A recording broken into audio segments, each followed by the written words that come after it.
शिक्षा व्यवस्था। इस संवाद को मैं चाहता हूं कि देश के लिए कोई दिशा बनाने वाला, दिशा स्थापित करने वाला बन जाए। इस दृष्टि से मैं कुछ तथ्य आपके बीच रखना चाहता हूं। हमारे भारत की शिक्षा व्यवस्था के बारे में एक बार अंग्रेजों ने बहुत गंभीर और खराब टिप्पणी की थी। सन 1931 में महात्मा गांधी गोलमेज सम्मेलन में भाग लेने के लिए लंदन गए थे और अंग्रेजों की सरकार के साथ उनका वार्तालाप चल रहा था। अंग्रेजों की तरफ से जो गांधी जी से संवाद करने वाली टीम थी या उनका जो समूह था, उस समूह के जो बहुत प्रमुख लोगों में से एक, उन्होंने गांधी जी को एक बहुत खराब बात कही। उन्होंने ये कहा कि अगर अंग्रेज भारत नहीं आते तो भारत की शिक्षा व्यवस्था तो कभी भी बन नहीं पाती। गांधी जी ने इसका विरोध किया और उन्होंने कहा कि अगर अंग्रेज नहीं आते तो भारत की शिक्षा व्यवस्था ज्यादा अच्छी होती, क्योंकि अंग्रेजों के आने के पहले की भारत की शिक्षा व्यवस्था बहुत ही उत्तम थी। ये गांधी जी ने कहा। तो अंग्रेज अधिकारियों ने गांधी जी से कहा कि आप ऐसा किस आधार पर कहते हैं? तो गांधी जी ने कहा कि मेरे देश को मैंने बहुत नजदीक से देखा है, गांव-गांव में मैंने प्रवास किया है, वहां जो कुछ भी शिक्षा व्यवस्था के पुराने खंडहर दिखाई दे रहे हैं, उनके आधार पर मैं कह सकता हूं कि भूतकाल में हमारी शिक्षा व्यवस्था बहुत अच्छी थी और बहुत मजबूत थी। उसी समय गांधी जी के साथ उन अंग्रेज अधिकारियों का विवाद हो गया और गांधी जी की गोलमेज यात्रा समाप्त होने के बाद अंग्रेज अधिकारियों ने अपनी तरफ से एक वक्तव्य जारी किया जो लंदन के सभी प्रमुख समाचार पत्रों में छपा, और उसमें यह कहा गया कि गांधी जी को अपने देश की शिक्षा व्यवस्था के बारे में गर्व है, लेकिन उनके पास इस बात का कोई आधार और सबूत नहीं है कि भारत की शिक्षा व्यवस्था अंग्रेजों के आने के पहले कैसी थी। ये गांधी जी के पास कोई प्रमाण नहीं है, लिहाजा हम मानेंगे नहीं कि गांधी जी की बात सही है। और इस तरह से उस पर एक बहस चल पड़ी। भारत लौटने के बाद महात्मा गांधी ने उस बहस को बंद नहीं किया और लगातार उसको जिंदा रखा। गांधी जी के जो बहुत नजदीकी लोगों में से काम करने वाले एक व्यक्ति जो इस समय भी जीवित हैं और जो भारत के बहुत प्रमुख इतिहासकारों में माने जाते हैं, उनका नाम है प्रोफेसर धर्मपाल। जब भारत आजाद हो गया 15 अगस्त 1947 को, तो प्रोफेसर धर्मपाल जो गांधी जी के साथ भारत छोड़ो आंदोलन में शामिल हुए थे, उन्होंने गांधी जी को पूछा कि अच्छा अब मेरा काम क्या है? आजादी आ गई, सरकार बन गई, अब बताइए मेरा काम क्या है? तो गांधी जी ने कहा कि देखो, मैं 1931 में गोलमेज सम्मेलन में लंदन गया था। उस समय अंग्रेज अधिकारियों ने मुझे ये कहा था कि भारत में अंग्रेज अगर नहीं आते तो भारत की शिक्षा व्यवस्था तो कुछ भी नहीं होती। मुझे ये बात सही नहीं लगती, लेकिन मेरे पास इसको साबित करने के लिए कोई प्रमाण नहीं है।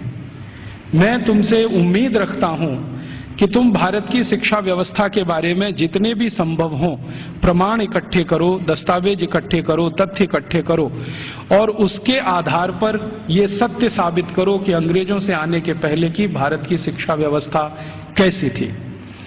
धर्मपाल जी ने गांधी जी के इस वाक्य को या गांधी जी के इस कथन को अपने जीवन का उद्देश्य बना लिया और वो भारत छोड़कर लंदन चले गए। लंदन के बाद दुनिया के कई देशों में घूमते रहे, फ्रांस में रहे, जर्मनी में रहे, यूरोप के देशों में 40 साल उन्होंने अध्ययन और अध्यापन किया। बहुत समय तक वो पढ़ाते रहे, जीविका चलाने के लिए, कुछ पैसा बनाने के लिए, लेकिन मूल उद्देश्य ये था कि भारतीय शिक्षा व्यवस्था कैसी थी अंग्रेजों के आने के पहले, उसके प्रमाण एकत्रित करना, दस्तावेज एकत्रित करना और उनके आधार पर कोई अधिकार पूर्वक बात कहना।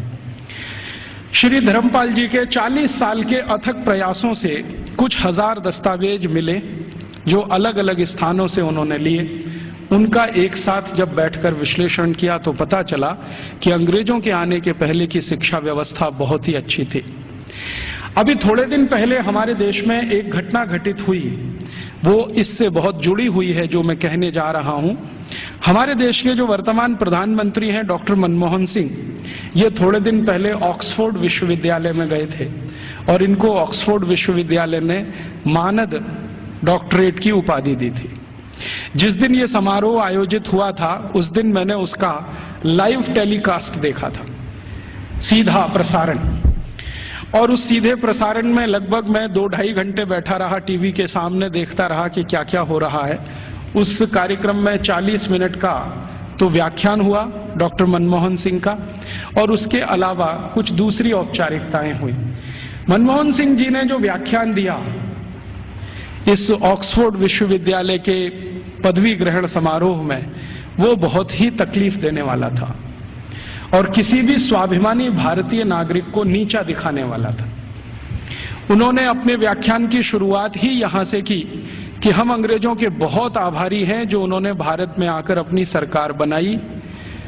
हम अंग्रेजों के बहुत आभारी हैं जो उन्होंने भारत में आकर शिक्षा व्यवस्था दी। हम अंग्रेजों के बहुत आभारी हैं जो उन्होंने भारत में आकर न्याय व्यवस्था स्थापित की। हम अंग्रेजों के बहुत आभारी हैं कि उन्होंने भारतीय लोगों को विज्ञान सिखाया। हम अंग्रेजों के बहुत आभारी हैं कि उन्होंने भारतीय नागरिकों को विज्ञान और तकनीकी का अंतर समझाया।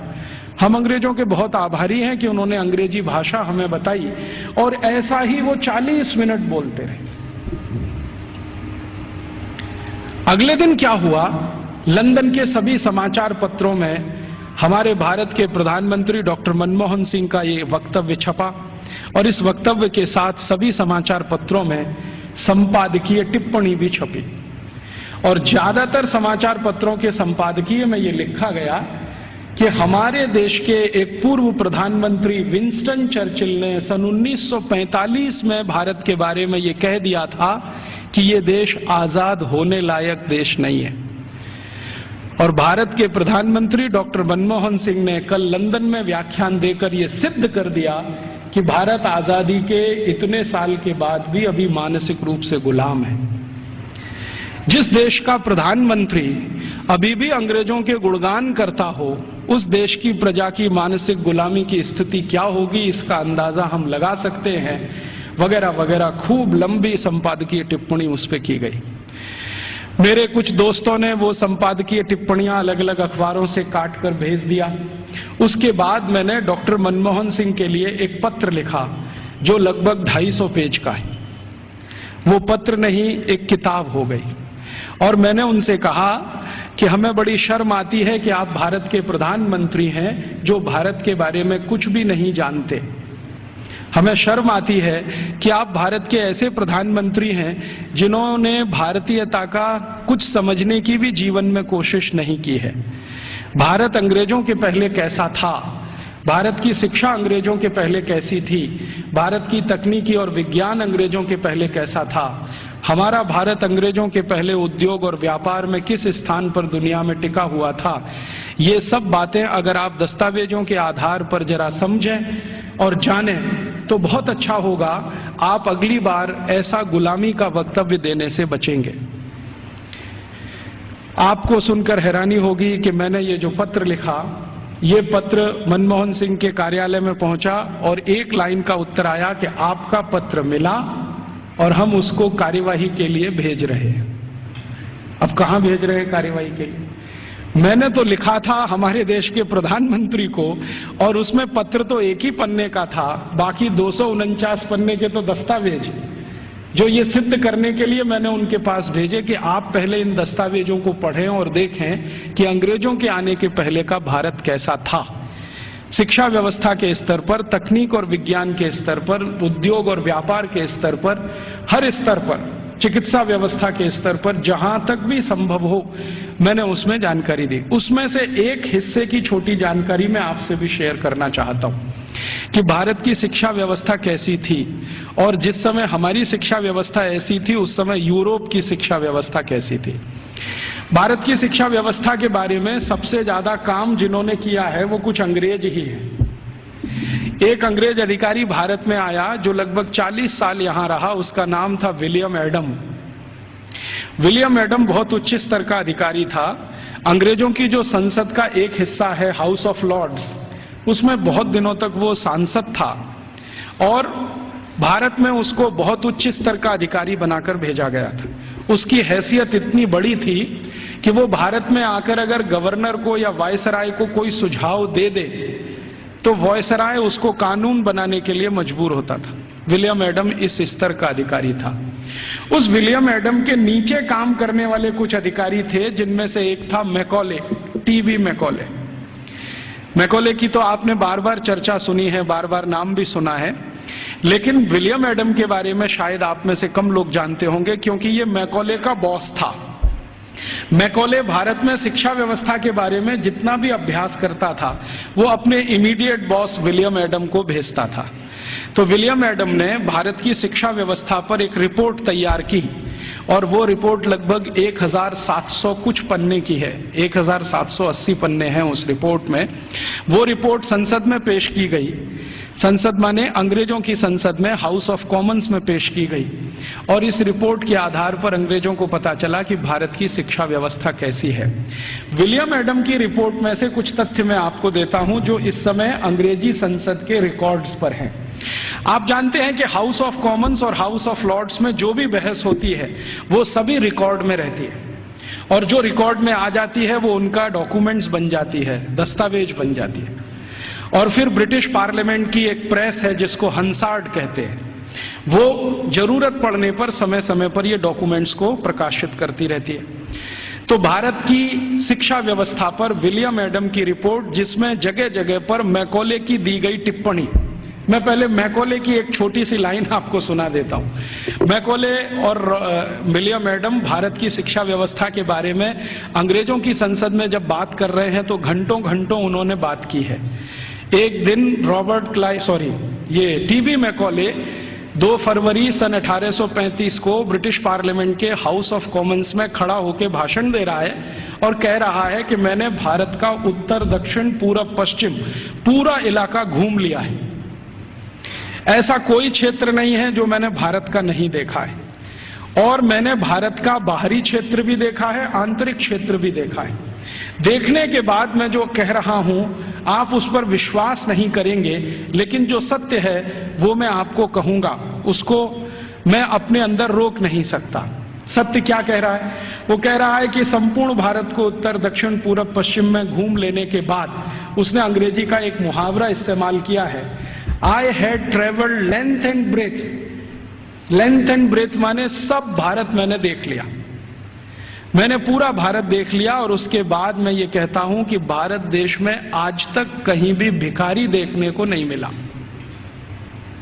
कोई बेरोजगार आदमी देखने को नहीं मिला, गांव के किसी कोने में किसी स्थान पर बैठा हुआ कोई ऐसा व्यक्ति न मिला जो किसी पर पराश्रित हो। आज तक मैंने किसी ऐसे व्यक्ति को भारत में नहीं पाया जो अपना जीवन चलाने के लिए दूसरों के आगे हाथ फैलाता हो। और ये ज्यादा पुरानी बात नहीं है, 1835 में वो बोल रहा है। आज से लगभग आप कल्पना करें तो 170 साल पहले बोल रहा है। तो 170 साल पहले इस देश में कोई भिखारी नहीं था। जरा ध्यान से सुनिए इस बात, कोई भिखारी नहीं, कोई बेरोजगार नहीं। फिर वो कहता है टीवी मैकॉले कि मैंने दुनिया के बहुत शहर देखे हैं, पेरिस देखा है, बर्लिन देखा है, हैम्बर्ग देखा है, मॉस्को देखा है, फ्रैंकफर्ट देखा है, शिकागो देखा है, न्यूयॉर्क देखा है, लंदन तो अपना है ही, बार बार देखा है, लेकिन इन सभी शहरों की कुल संपत्ति भारत के एक शहर से भी बहुत कम है। तो उसको पूछा गया प्रश्न कि बताओ वो कौन सा शहर है? तो कहता भारत का एक शहर सूरत, और यूरोप के सारे शहर एक बाजू में, तो भी सूरत इन सभी पे भारी पड़ता है। इतनी संपत्ति, इतना धन मैंने उस शहर में देखा है। और वो कहता है कि इतना धन और संपत्ति जिस समाज के पास हो, उस समाज को गुलाम बनाना एकदम मुश्किल है। वो ये कहता है, मैं ये तो नहीं कहता कि असंभव है, लेकिन मुश्किल बहुत है। फिर वो कहता है कि मैं एक सुझाव देना चाहता हूं ब्रिटिश गवर्नमेंट को, सरकार को, कि अगर भारत को गुलाम बनाना हो तो इनका वैभव, इनका धन, इनकी संपत्ति को खत्म करो। तो फिर ब्रिटिश पार्लियामेंट के सांसद उसको पूछ रहे हैं कि भारत का धन, भारत का वैभव और भारत की संपत्ति को खत्म करने के लिए तुम्हारे पास क्या योजना है? तो कहता है भारत की शिक्षा व्यवस्था को खत्म करो।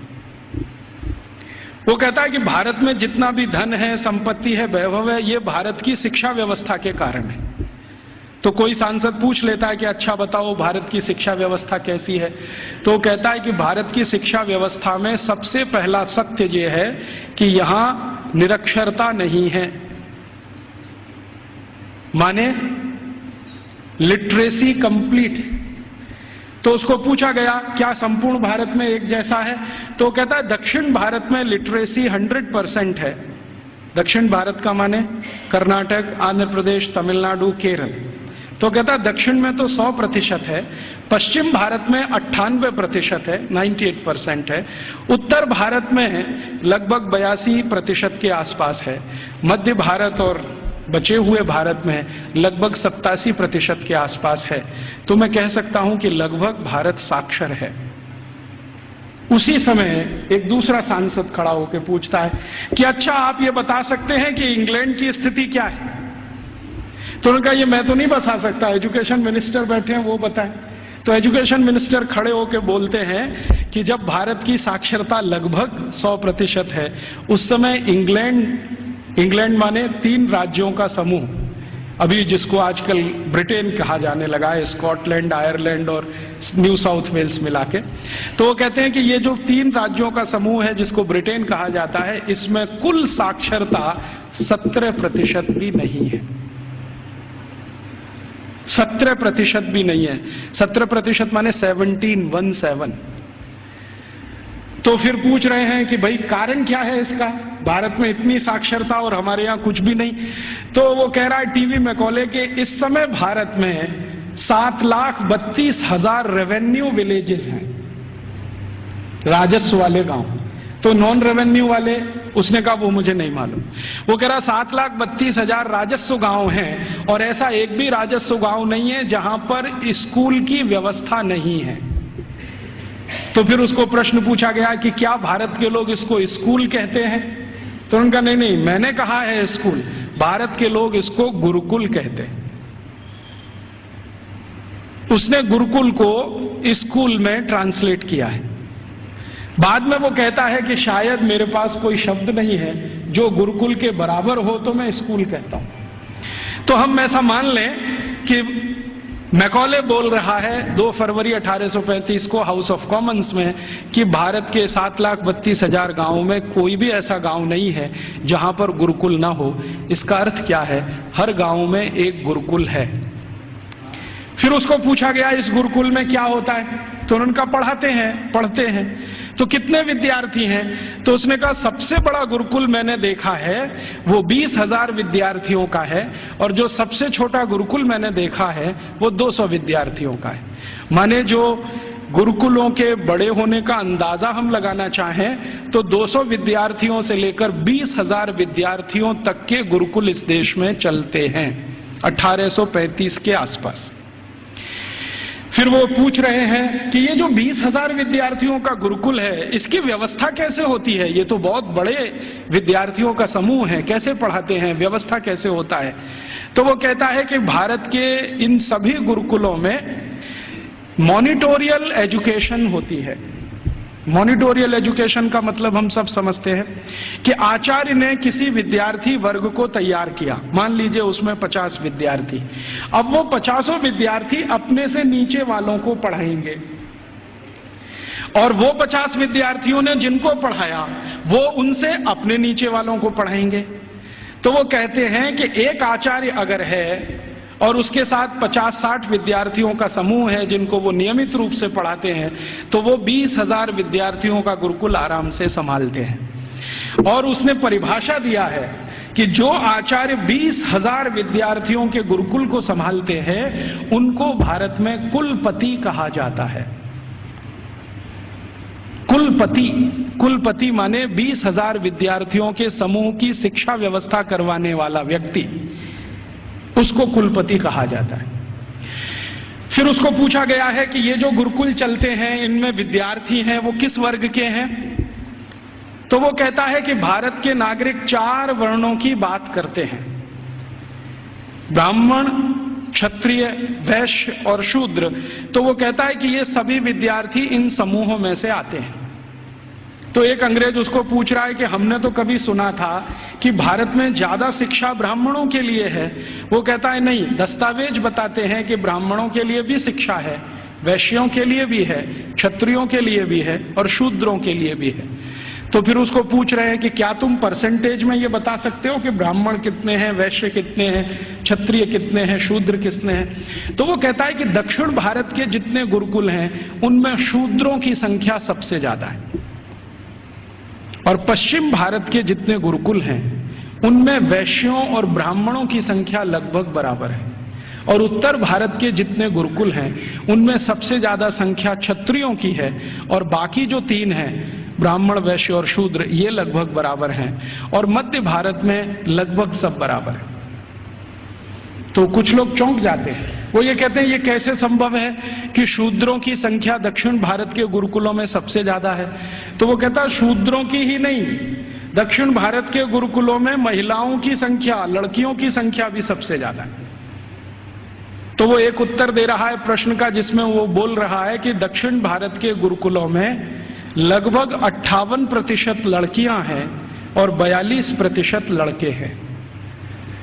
तो फिर उसको पूछा गया ये कैसे संभव हो रहा है भारत में? तो कहता है कि इट क्वाइट नेचुरल, ये स्वाभाविक है, क्योंकि दक्षिण भारत में महिलाओं की संख्या, लड़कियों की संख्या लड़कों से ज्यादा है।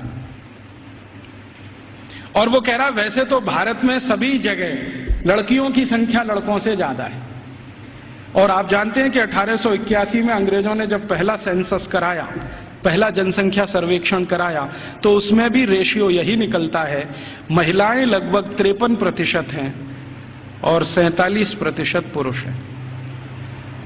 तो वो कह रहा है कि गुरुकुलों में दक्षिण में लड़कियां बहुत ज्यादा पढ़ती हैं। फिर वो पूछ रहा है कि इन लड़कियों को पढ़ाने के लिए जो अध्यापक हैं, तो वो कहता है कि वो सब महिलाएं ही हैं। लड़कों को पढ़ाने के लिए पुरुष हैं, लड़कियों को पढ़ाने के लिए महिलाएं हैं। तो फिर उससे पूछा जा रहा है कि ये जो अध्यापक पढ़ाते हैं इनके लिए कोई ट्रेनिंग सेंटर है क्या? तो वो कह रहा है कि सभी गुरुकुलों के साथ उच्च अध्ययन केंद्र जुड़े हुए हैं, जहां पर इन अध्यापकों को तैयार किया जाता है, और तैयार होने के बाद वो गुरुकुलों में पढ़ाने का काम शुरू कर देते हैं। हर गुरुकुल के साथ एक उच्च अध्ययन केंद्र है। फिर उसके साथ पूछा जा रहा है कि अच्छा ये बताओ, भारत के इन स्कूलों में, माफ करो गुरुकुलों में क्या विषय पढ़ाए जाते हैं? तो वो गिना रहा है कि 18 विषय पढ़ाए जाते हैं। 18 विषय पढ़ाए जाते हैं। सबसे ज्यादा किस विषय पर जोर दिया जाता है? तो वो कहता है कि भारत के गुरुकुलों में सबसे ज्यादा गणित पढ़ाया जाता है। तो ये गणित कौन सा पढ़ाया जाता है? तो वो कहता है वैदिक गणित पढ़ाया जाता है। तो फिर अंग्रेज पूछ रहे हैं कि हमारे यहाँ एक कॉमर्शियल मैथमेटिक्स है, तो उनका भारत वाले उसको पढ़ते नहीं है और उसमें उनकी ज्यादा रुचि भी नहीं है, वो वैदिक मैथमेटिक्स में ज्यादा रुचि लेते हैं। फिर दूसरा कौन सा विषय है जो सबसे ज्यादा पढ़ाया जाता है गणित के बाद? तो कहता है दूसरा सबसे बड़ा विषय है खगोल शास्त्र, इसको सब भारतवासी पढ़ते हैं। फिर तीसरा कौन सा विषय है? तो वो कहता है मेटलर्जी, माने धातु विज्ञान। फिर चौथा कौन सा विषय है? तो वो कहता है कि कारीगरी। कारीगरी माने जो विभिन्न तरह की कारीगरियां गांवों में रहती हैं। हमारे सभी गांवों में 18 तरह के कारीगर होते हैं। कोई लोहे का काम करने वाला, कोई लकड़ी का काम करने वाला, कोई बांस का काम करने वाला, कोई मिट्टी का काम करने वाला। तो वो कह रहा है कि सभी गुरुकुलों में ये कारीगरी पढ़ाई जाती है। 18 विषय उसमें अलग हैं। फिर वो पूछ रहा है कि इसके आगे के विषय बताओ। तो कहते हैं वो कि एस्ट्रोफिजिक्स पढ़ाते हैं। एस्ट्रोफिजिक्स समझते हैं? मॉडर्न साइंस का विषय है, और भारत में 1835 में सभी गुरुकुलों में ये पढ़ाया जाता है, एस्ट्रोफिजिक्स। फिर और क्या पढ़ाते हैं? तो कहते हैं रसायन शास्त्र पढ़ाते हैं। रसायन शास्त्र के साथ और क्या पढ़ाते हैं? तो कहता है चिकित्सा शास्त्र पढ़ाते हैं। चिकित्सा शास्त्र में क्या विषय हैं? तो वो कहता है औषधि विज्ञान एक है और शल्य क्रिया दूसरा है, माने सर्जरी है और मेडिसिन है। और ऐसे ऐसे करके वो 18 विषय को गिनाता है। तो फिर वो पूछते हैं कि कैसे संभव है कि भारत के विद्यार्थी ये 18 विषय पढ़ लेते हैं। तो वो बताता है कि भारत के विद्यार्थियों को गुरुकुल में जब प्रवेश मिलता है तो वो सामान्य रूप से 5 वर्ष के होते हैं, और जब वो गुरुकुल से पढ़कर निकलते हैं तो उनकी उम्र 21 और 22 वर्ष की होती है। लगभग उनको इतना समय मिलता है 15 साल का, जितने में वो सब पढ़ लेते हैं।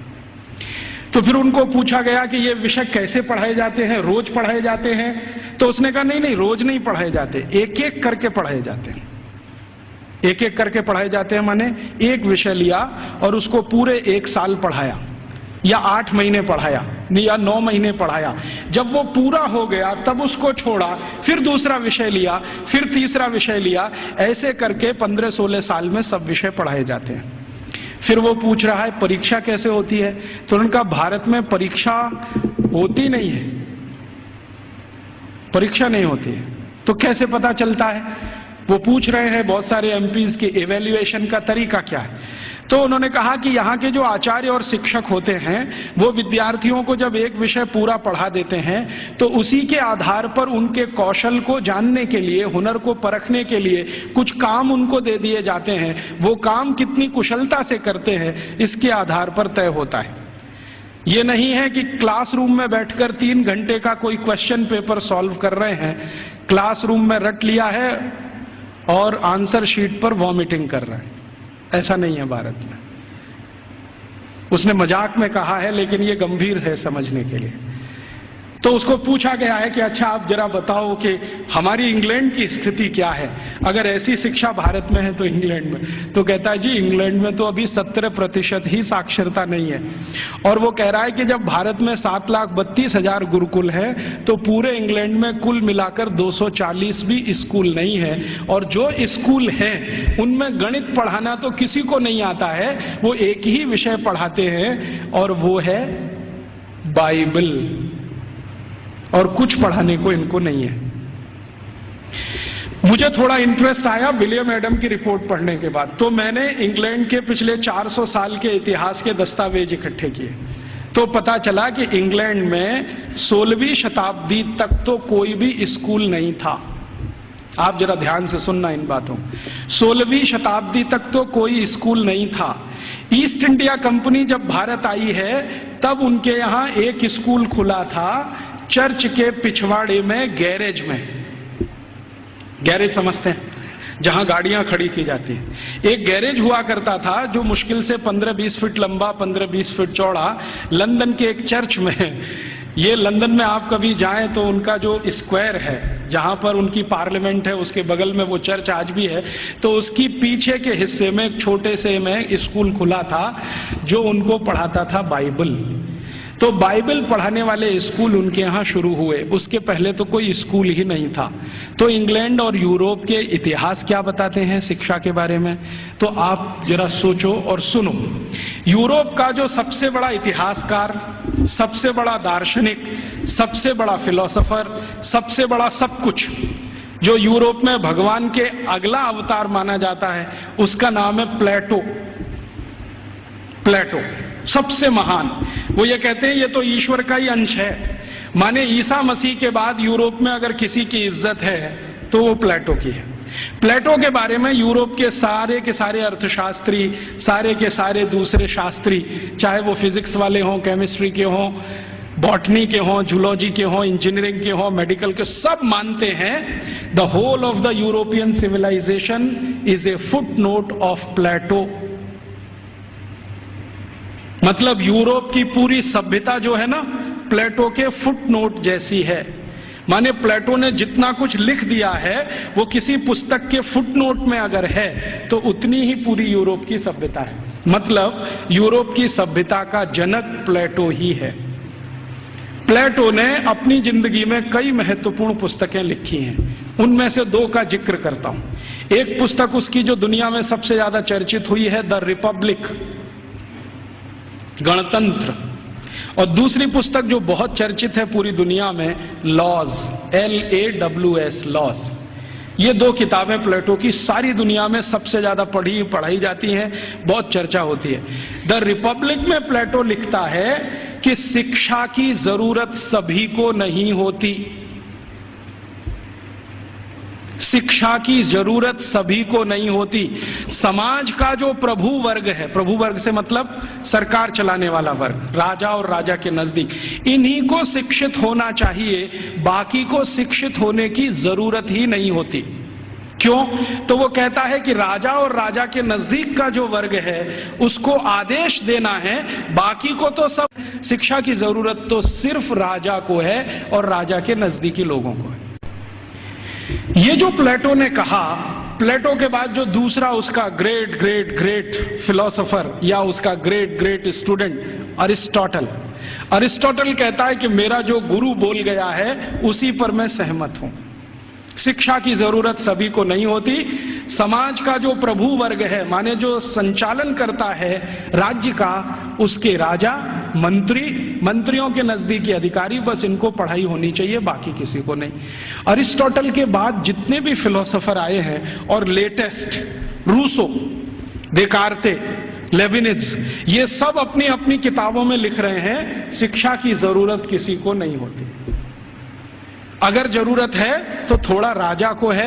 माने यूरोप में प्लेटो के समय से चली हुई विचारधारा आज 18वीं शताब्दी के सभी दार्शनिकों तक सतत चली आई है।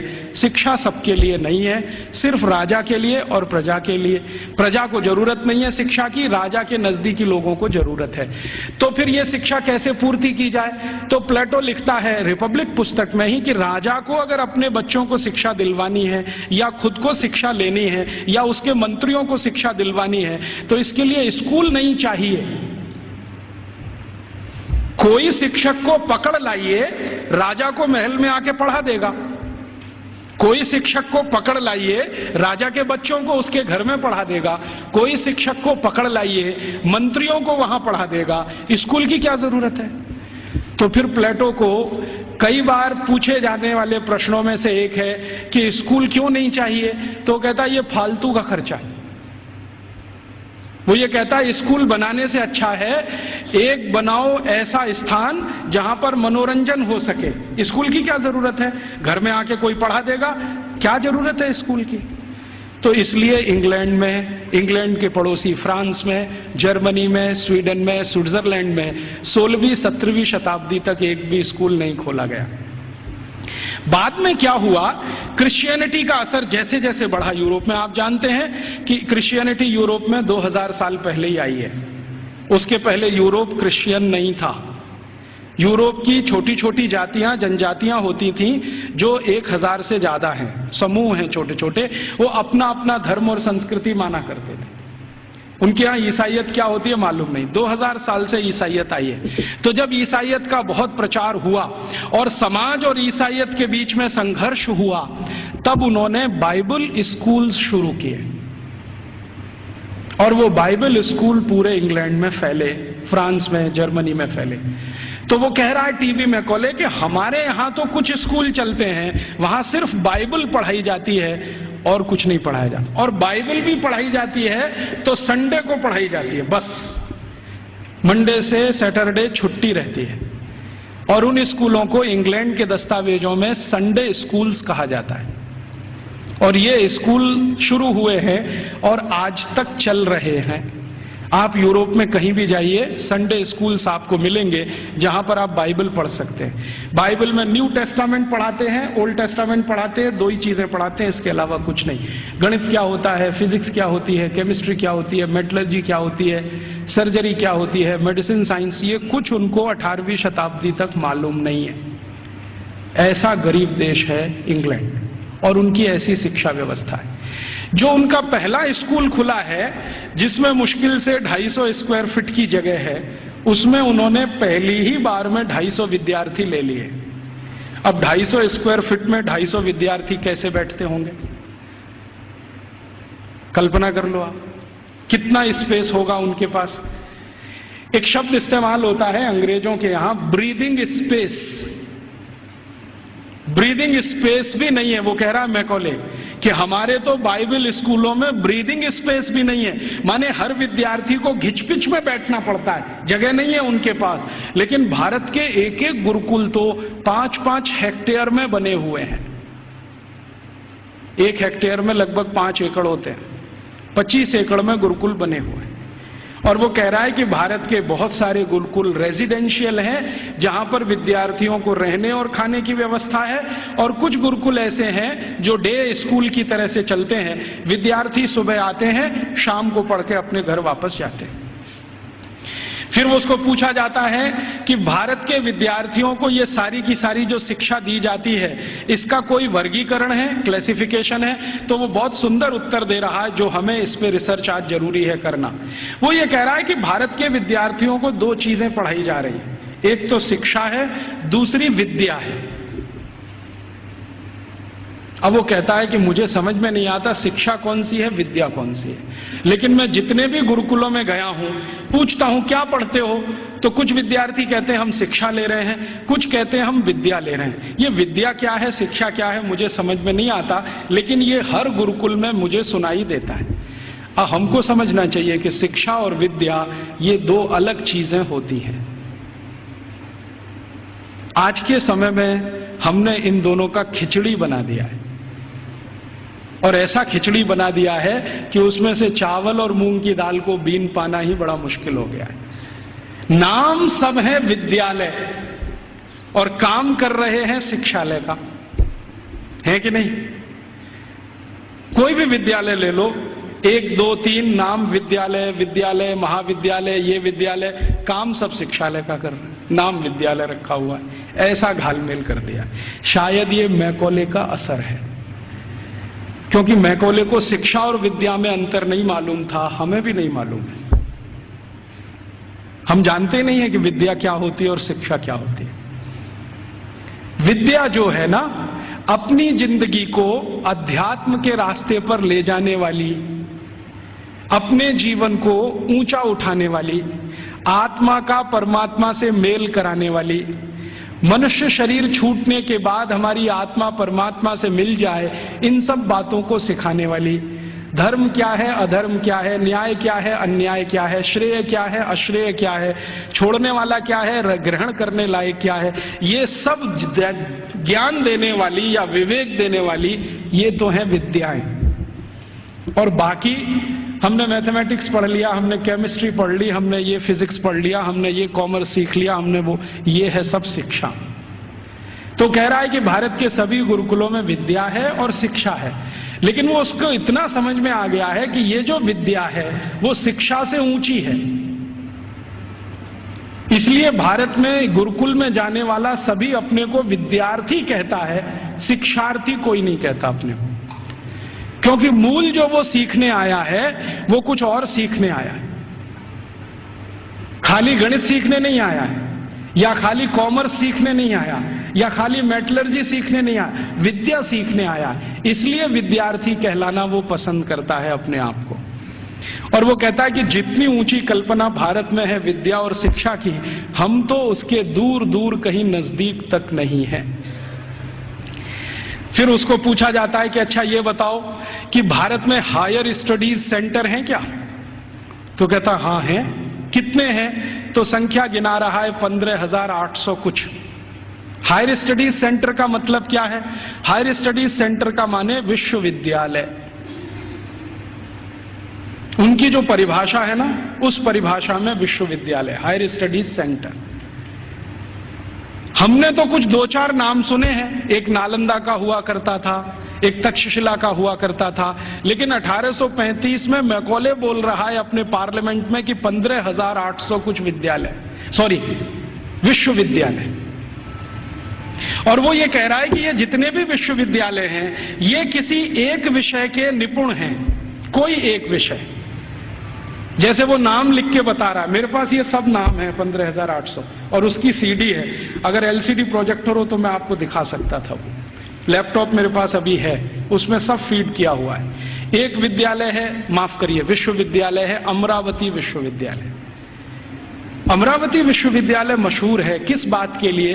वो मेटलर्जी के लिए मशहूर है, धातु विज्ञान सिखाया जाता है। और पूरा विश्वविद्यालय धातु विज्ञानियों से भरा हुआ है। और धातु विज्ञान कई तरह का है, जैसे कच्चे लोहे से फौलाद बनाना, जैसे जमीन में से लोहा तांबा लोहा तांबा सिल्वर माने चांदी और सोना, ये जो दूसरी दूसरी बेशकीमती धातुएं निकलती हैं, इनका एक्सट्रैक्शन कैसे किया जाए ये सिखाने वाला। माने आज जो हमारे यहाँ आईआईटीज में सिखाया जाता ना मेटलर्जी में, वही वहां उस समय यूनिवर्सिटीज में सिखाया जाता। फिर वो कह रहा है एक विश्वविद्यालय में गया था, कांगड़ा विश्वविद्यालय, कांगड़ा माने हिमाचल, तो वो किसके लिए मशहूर है? तो कह रहा है ये सर्जरी के लिए मशहूर है।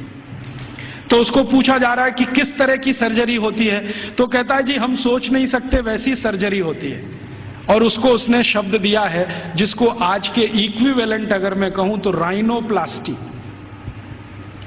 राइनोप्लास्टी सर्जरी का लेटेस्ट साइंस है 21वीं शताब्दी का, जिसमें आपके शरीर के किसी अंग के चमड़े को निकालकर किसी दूसरे अंग पे लगा दिया जाए। और ये 1835 में वो बोल रहा है कि कांगड़ा विश्वविद्यालय में तो ये सब सिखाया जाता है और सब सीखते हैं राइनोप्लास्टी। तो वो कहता है मैंने मेरी आंखों से एक ऑपरेशन देखा है जिसमें पैर के नीचे के हिस्से से माने घुटने से नीचे के हिस्से से चमड़ी निकालकर नाक पर लगाई गई, और वो कहता है 21 दिन में वो पूरा ठीक हो गया है, पता ही नहीं चलता है कि इसका कोई ऑपरेशन हुआ है। ग्राफ्टिंग जिसको कहते हैं, स्किन ग्राफ्टिंग। और ये 1835 में भारत में होता है। कांगड़ा विश्वविद्यालय का उसने लंबा डिस्क्रिप्शन किया है कि मैंने ऐसा देखा, मैंने वैसा देखा। फिर इसी तरह एक अंग्रेज अधिकारी है, वो खड़ा होकर चिल्लाने लगता, हाँ मैंने भी देखा है, कर्नल कूट उसका नाम। जैसे ही उसने सुना तो वो भी खड़ा हो गया, उसने कहा मैंने भी देखा है, एक बार मैं भारत देश गया था, हैदर अली के साथ मैंने युद्ध लड़ा था, हैदर अली ने मुझे परास्त कर दिया था, मेरी नाक काट दी थी, मैं कटी हुई नाक लेके वहां से भागा था, और बेलगाम नाम का भारत में कोई एक गांव है, वहां के एक वैद्य ने मेरी नाक का ऑपरेशन किया था और जोड़ दिया था, और अभी वो नाक मेरी ऐसी है। वो खड़े होकर बोल रहा है। तो उसको सब सांसद पूछ रहे हैं कि अच्छा तुम्हारी नाक ही काटी थी, सिर क्यों नहीं काटा? क्योंकि तुम तो परास्त हो गए थे, तो तुम्हारा सिर क्यों नहीं काट दिया? तो वो कहता है भारत के राजा बड़े दयालु हैं, उनके मन में बड़ी दया है, दुश्मन को भी पूरा मारते नहीं है, अंग भंग करके छोड़ देते हैं, और भारत में नाक कटना ही बहुत बड़ी बदनामी की बात है, हमारे यहां ऐसा कुछ। तो ये कर्नल कूट के जो कहे हुए और मैकॉले के कहे हुए इन दस्तावेजों से अंदाजा लगता है कि सर्जरी कोई बहुत ऊंचे स्तर की थी। फिर इन सर्जरी को करने वाले जो आचार्य होते थे, उन आचार्यों के उपकरण कैसे हैं उसका वो डिस्क्रिप्शन कर रहा है। और आपको सुनकर आश्चर्य होगा कि सामान्य रूप से सर्जरी का एक आचार्य माने आज का MS मास्टर ऑफ सर्जरी, उस जमाने का आचार्य, तो वो कहते हैं कि सामान्य रूप से एक आचार्य के पास कम से कम 500 इंस्ट्रूमेंट्स तो होते ही हैं। वो कहता 20 तरह की तो उनके पास क्लिप्स हैं, ये जो 2 वाली होती है ना पकड़ के, 20 तरह की, और सभी उच्च स्तर के लोहे से बनी हुई, जिनमें कभी जंग नहीं लगता। फिर वो कहता भारतवासी बिना जंग का लोहा बनाना तो 10वीं शताब्दी से जानते हैं, हमने उनसे ही सीखा है, हमको लोहा बनाने की तकनीक भारत से ही आई है, और ऐसा लोहा बनाना जानते हैं जिसपे कभी जंग नहीं लगती। वो आज भी कभी देखना हो तो चले जाइए, मेहरौली का खंबा खड़ा हुआ है। वो कहता है इनको ऐसा लोहा बनाना आता है तो इंस्ट्रूमेंट अच्छे अच्छे बना लेते हैं। और वो एक मजे की बात कह रहा है कि जिस समय इंग्लैंड में हम चिकित्सा कराते हैं अपनी कोई बीमारी की, तो उस समय 1835 में इंग्लैंड में चिकित्सा क्या होती है जरा सुनिए, और यहां कोई एलोपैथी डॉक्टर हैं तो वो जरा ध्यान से सुने। 1835 में इंग्लैंड में चिकित्सा व्यवस्था होती है तो क्या है, एक ही चिकित्सा है उनके पास, हिप्पोक्रेटिस मेडिसिनल सिस्टम। एक हिप्पोक्रेटिस नाम का कोई आदमी हुआ इंग्लैंड में, ईसा से करीब 250 साल पहले, सॉरी ग्रीस में हुआ, इंग्लैंड में नहीं ग्रीस में हुआ। तो उसने कुछ सिद्धांत दिए हैं, वही सिद्धांत एलोपैथी का मूल आधार है, सारे के सारे सिद्धांत। तो हिप्पोक्रेटिस क्या कहता है? वो कहता है शरीर में कोई भी बीमारी घुस गई तो उसका एक ही कारण है कि रक्त आपका दूषित हो गया है, कोई भी बीमारी हो, सर्दी हो गई, जुकाम हो गया, बुखार आ गया, खांसी हो गई, आपको डायरिया हो गया, डिसेंट्री हो गई, लंग इन्फेक्शन, कुछ भी हो गया, तो हिप्पोक्रेटिस एक ही बात में डायग्नोसिस देता है कि आपका रक्त दूषित है। अब इस दूषित रक्त को निकालो शरीर में से, यही चिकित्सा। तो वो कहता है कि भारतवासी चिकित्सा कैसी करते हैं और हमारे डॉक्टर कैसी करते हैं। वो कहता है कि जब मुझे बुखार आता है और मैं किसी डॉक्टर के पास जाता हूं तो वो मेरी हाथ की नस काट देता है और उसमें से खून निकलने लगता है, और वो कहता है ये खून जब तक निकलेगा नहीं तब तक बुखार तुम्हारा खत्म होगा नहीं। कभी कभी मुझे डर लगता है कि खून के साथ जान ना निकल जाए मेरी। और वो ये कहता है कि भारत में जो चिकित्सा व्यवस्था है इतनी अद्भुत है कि कुछ बुखार आ जाए, कितने से भी कितना बुखार आ जाए, वो कुछ चूरन खिला देते हैं और अगले दिन बुखार ठीक हो जाता है। अच्छा, ये जो कहानी उसने कही है, ये कहानी जॉर्ज वॉशिंगटन ने भी कही है। आप जानते हैं जॉर्ज वॉशिंगटन अमेरिका के राष्ट्रपति, और बल्कि पहले राष्ट्रपति, सबसे पहले राष्ट्रपति, अमेरिका की आजादी के बाद सबसे पहले राष्ट्रपति जॉर्ज वॉशिंगटन। आपको मालूम है उनकी मृत्यु कैसे हुई? उनको आया बुखार। तो ये जो हिप्पोक्रेटिस मेडिसिनल सिस्टम है ना, हाँ, एक ही सिस्टम है उनके पास, हिप्पोक्रेटिस मेडिसिनल सिस्टम, जिस पर उनके आप बहुत थीसिस लिखे गए हैं, बहुत काम हुए। तो उनको आ गया बुखार, और बुखार हो गया बहुत, 103 104 डिग्री। तो उनका डॉक्टर आया और उनके दोनों हाथों की नस काट गया, हाँ, और कहा कि ये खून बहने दो, अभी मैं सवेरे आऊंगा आपको देखने। तो दोनों हाथों की नस कटी और रात भर में इतना खून बह गया कि सवेरे जॉर्ज वॉशिंगटन मरे हुए मिले। ये है मॉडर्न एलोपैथिक सिस्टम। और मैकोले कह रहा है कि जिस समय हम तो सिर्फ नस काट के खून निकाल के इलाज करते हैं, भारत के लोग पता नहीं क्या क्या जड़ी बूटियों से चूरन बनाते रहते हैं, पाउडर बनाते रहते हैं। और वो कहता है कि इनके कॉम्बिनेशन इतने परफेक्ट हैं कि 1-2 बार ही खाना पड़ता है, उसके बाद खाना ही नहीं पड़ता। फिर उसको पूछा गया, क्या तुमने कोई लिस्ट बनाई है ये जो चूरन में कॉम्बिनेशन है इसके? तो वो कहता है, हाँ, मैं एक लिस्ट बना रहा हूं, उसमें कुछ मेडिसिनल हर्ब्स हैं, कुछ रूट्स हैं, कुछ प्लांट्स हैं। तो वो पूछ रहे हैं कितनी संख्या हो गई है?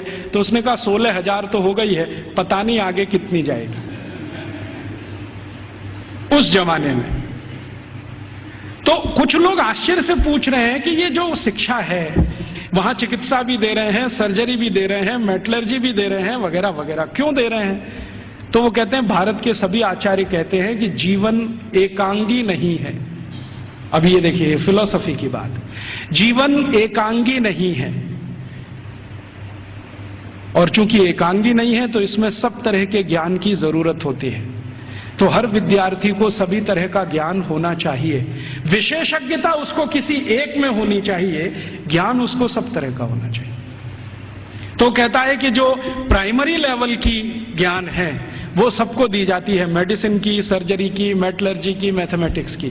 जब वो विद्यार्थियों की रुचि उत्पन्न हो जाती है तो किसी एक विषय में उनको विशेषज्ञ बना दिया जाता है, और फिर वो विद्यार्थी समाज में चला जाता है, उसकी शिक्षा पूरी हो जाती है, विद्या पूरी हो जाती है, फिर वो समाज को अपनी सेवाएं देता है। और वो एक बहुत महत्व की बात कह रहा है कि भारत के विद्यार्थी इन सब गुरुकुलों से जब पढ़कर निकलते हैं तो उनको संकल्प कराया जाता है, संकल्प कराया जाता है। और संकल्प क्या कराया जाता है? तो उनको ये कहा जाता है कि देखो, ये जो ब्रह्मांड जगत है, वो उसको अंग्रेजी में एक्सप्लेन कर रहा है, ठीक से नहीं कर पाया, कहीं गलती है वो मैंने ठीक कर दिया है, क्योंकि बहुत सारी चीजें उनके समझ की बाहर है जो हमारी समझ के लिए सामान्य है। क्योंकि हर सभ्यता में कुछ बातें विशेष होती हैं जो दूसरी सभ्यता में नहीं मिलती हैं, तो बाहर वाला आकर उसको जिस चश्मे से देखेगा, हमारा चश्मा उससे बिल्कुल अलग होगा। तो वो कह रहा है कि भारत में ऐसा बोलते हैं, मानते हैं कि ये जो ब्रह्मांड जगत है इसमें मनुष्य ही नहीं है, मनुष्येतर बहुत सारे प्राणी हैं, पक्षी हैं, जीव हैं, जंतु हैं, और सब भारतवासी मानते हैं कि सब में आत्मा है, सब में आत्मा है। और प्लेटो क्या कहता है? प्लेटो करे जरा इसका सोचो, वो रिपब्लिक में लिख रहा है और लॉज में उसको रिपीट किया है। वो ये कहता है आत्मा सिर्फ राजा में होती है, प्रजा में आत्मा ही नहीं होती। प्लेटो का है, ये मेरा नहीं। वो कहता है आत्मा सिर्फ राजा में है, प्रजा में आत्मा है ही नहीं, इसलिए कानून सब प्रजा के लिए हैं, आदेश देने का अधिकार राजा को है। और प्लेटो तो कहता है कि राजा के मुंह से जो निकल गया वही कानून, प्रजा को उसी का पालन करना है। अच्छा, फिर प्लेटो ने स्ट्रेटिफिकेशन किया है कि राजा तो एक वर्ग है, उसके नीचे के वर्ग के उसने वर्गीकरण किया है कि प्रजा में पहला कौन, तो कहता है कि ये जो उद्योगपति हैं, व्यापारी हैं, धंधा करने वाले, ये पहले स्तर के। दूसरे स्तर पर कौन, तो अध्यापक हैं और कारीगर हैं और म्यूजिशियन है, संगीतकार है, पेंटर है, आगे आदि 2। तीसरे नंबर पर कौन, तो तीसरे नंबर पर खेत में काम करने वाले मजदूर हैं, फैक्ट्री में काम करने वाले मजदूर हैं वो। चौथे नंबर पर कौन, तो कहता है स्त्रियां, महिलाएं, वो चौथे नंबर पे। आखिरी 5वां कोई नंबर नहीं है वहां। तो वो कहता है प्लेटो कि मैं कभी कभी कल्पना करता हूं कि प्रजा में गलती से आत्मा आ गई तो स्त्रियों में तो कभी नहीं आती, इसलिए वो लॉज में लिख रहा है कि कभी भी किसी न्यायाधीश को किसी स्त्री की गवाही पर विचार ही नहीं करना चाहिए, क्योंकि स्त्री को सत्य का ज्ञान नहीं है, उसको विवेक नहीं है, क्योंकि उसको आत्मा नहीं। तो आप जानते हैं ये जो मॉडर्न जस्टिस माने जुडिशियल सिस्टम निकला, जिसमें से आईपीसी, सीआरपीसी और सीपीसी आया और हमने बिना सोचे समझे उसको अपने देश में अपनाया, इस जुडिशियल सिस्टम में 1950 तक किसी महिला की गवाही को माना ही नहीं जाता था। यूरोप में अदालत में चलने वाले किसी भी मुकदमे में किसी महिला की गवाही नहीं मानी जाती थी। तो क्या हुआ, फिर यूरोप में एक बगावत हुई जिसको वीमेन्स लिव कहा जाता है, स्त्री मुक्ति, और इसका नेतृत्व किया एक फ्रांसीसी लेखिका ने, उसका नाम था सिमोन द बोउआर। उसके एक गुरु हुआ करते थे ज्यों पाल सार्त्र, जिनको आधुनिक दार्शनिकों में बहुत ऊंचा स्थान मिला हुआ है। तो सिमोन द बोउआर ने सालों साल आंदोलन चलाया, तब फ्रांस में इतना हुआ कि किसी 3 स्त्री की गवाही एक पुरुष के बराबर है। इतना हुआ, बस इतना ही हुआ। और उसके बाद सिमोन द बोउआर मर गई और वो कहती थी कि मैं इतना ही करा पाई, यही मेरे लिए बहुत है कि कम से कम अदालत ने 3 महिलाओं की गवाही एक पुरुष के बराबर तो मानी। और प्लेटो चूंकि ये कहता था कि स्त्री में आत्मा नहीं होती है, तो 1950 तक यूरोप के किसी भी देश में महिलाओं को वोट डालने का अधिकार नहीं था। वोट डालने का तो छोड़ दो, बैंक में अकाउंट खोलने का अधिकार नहीं था किसी महिला को। अकाउंट खुलेगा तो उसके पति का खुलेगा, महिला का नहीं खुलेगा। और जो विधवा है तो उसके बेटे के नाम से खुलेगा, महिला के नाम से नहीं खुलेगा। जो बेटा ही नहीं है तो पड़ोसी के बेटे के नाम से खुलेगा। हाँ, उसके नाम से बैंक अकाउंट नहीं खुल सकता। और 1950 तक यूरोप के किसी भी शहर में महिला घर से अकेली नहीं निकल सकती। क्यों? आत्मा नहीं है तो पता नहीं कहां जाएगी। तो इसलिए उसके साथ में पुरुष का होना जरूरी है, वो चाहे 3 साल का ही क्यों ना हो। और प्लेटो ने लिख दिया ना, स्त्री में आत्मा नहीं होती, तो सारे यूरोपियन दार्शनिकों ने कहा है कि स्त्री तो मेज कुर्सी जैसी होती है, जब तक इस्तेमाल करो अच्छी लगती है, नहीं लगती बाहर फेंक दो, दूसरी ले आओ। ये है उनकी फिलॉसफी। तो मैकॉले ये सब वर्णन कर रहा है कि हम तो सोच ही नहीं सकते हैं हमारे यहां महिलाएं गुरुकुल की आचार्य हो सकती है। वो कह रहा है भारत में आधे से ज्यादा गुरुकुलों की आचार्य महिलाएं, आधे से ज्यादा। और वो कह रहा है कि ये सिर्फ गुरुकुलों की नहीं, हायर स्टडीज सेंटर में भी यही है। तो उसको पूछा जा रहा है कि ये भारत में ऐसा कैसे हो गया, महिलाओं को इतनी शिक्षा मिल गई, इतनी ऊपर आ गई। तो वो कहते हैं भारत वाले बिल्कुल विचित्र हैं, ये कुछ और मानते हैं। हम मानते हैं कि स्त्री में आत्मा नहीं होती, भारत वाले कहते हैं कि स्त्री परमात्मा के सबसे नजदीक होती है, क्योंकि उसमें पुरुष से कुछ गुण ज्यादा होते हैं। हमारे सभी शास्त्रों में आप ये देख सकते हैं, चाहे ऋग्वेद में देखना हो तो देख लीजिए। ऋग्वेद के कई सूत्र ऐसे हैं जो ये बताते हैं कि स्त्री पुरुष से ऊंची है, क्योंकि उसमें ईश्वरीय गुण हैं। और आज की जो मॉडर्न साइंस है ना, इसने इसको दूसरे तरह से कहा है कि स्त्री में एक क्रोमोसोम ज्यादा होता है, वही सारा खेल खेलता है। पुरुष में नहीं है। स्त्री तय करती है कि बच्चा होगा या नहीं होगा, पुरुष में कोई दम नहीं है। तो ये आज की मॉडर्न साइंस कहती है। हमारी साइंस तो बहुत पहले कह चुकी है कि स्त्री ईश्वर के सबसे नजदीक है।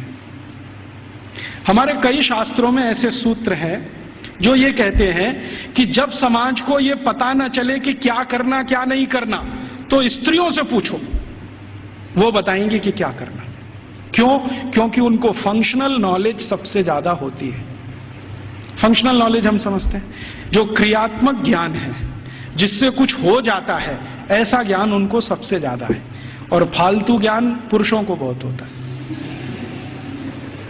और उसका तमाशा देखना हो तो भारत की संसद को देख लो।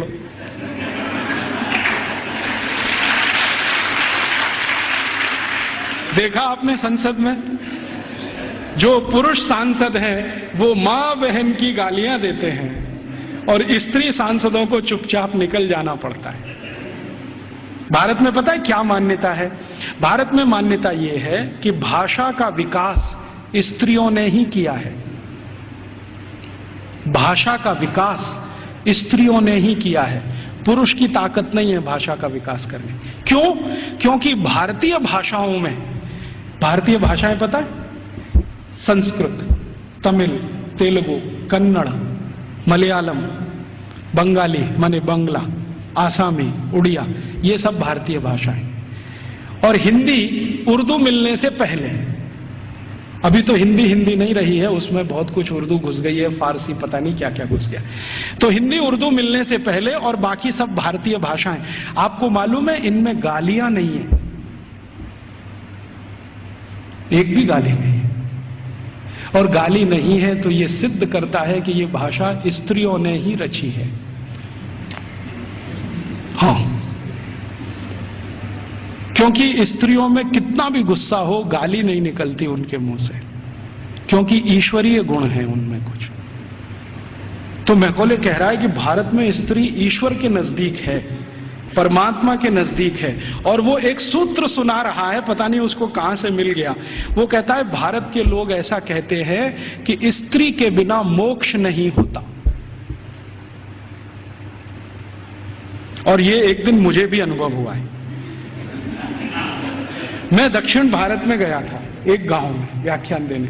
वो गांव में एक मंदिर है, बड़ा मशहूर मंदिर है। मैंने सोचा मैं भी दर्शन करूं, तो पुजारी ने कहा आप अंदर नहीं जा सकते। मैं पूछा क्यों? कि आप ब्रह्मचारी हैं। मैं पूछा तो क्या हुआ? ब्रह्मचारी हूं, अंदर नहीं जा सकता। नहीं जा सकते। क्यों नहीं जा सकता? कि आप पवित्र नहीं है। मैं पूछा वो कैसे? उन्होंने कहा पवित्रता तो स्त्री के आने के बाद ही आती है। हाँ, और वो ब्रह्मचारी ने इतनी गंभीरता से कहा कि मैं देखने लगा उसका चेहरा, ये बोल क्या रहा है। तो उसने कहा कि स्त्री के जीवन में आने के बाद ही पुरुष पवित्र होता है, उसके पहले तो वो लंपट होता है।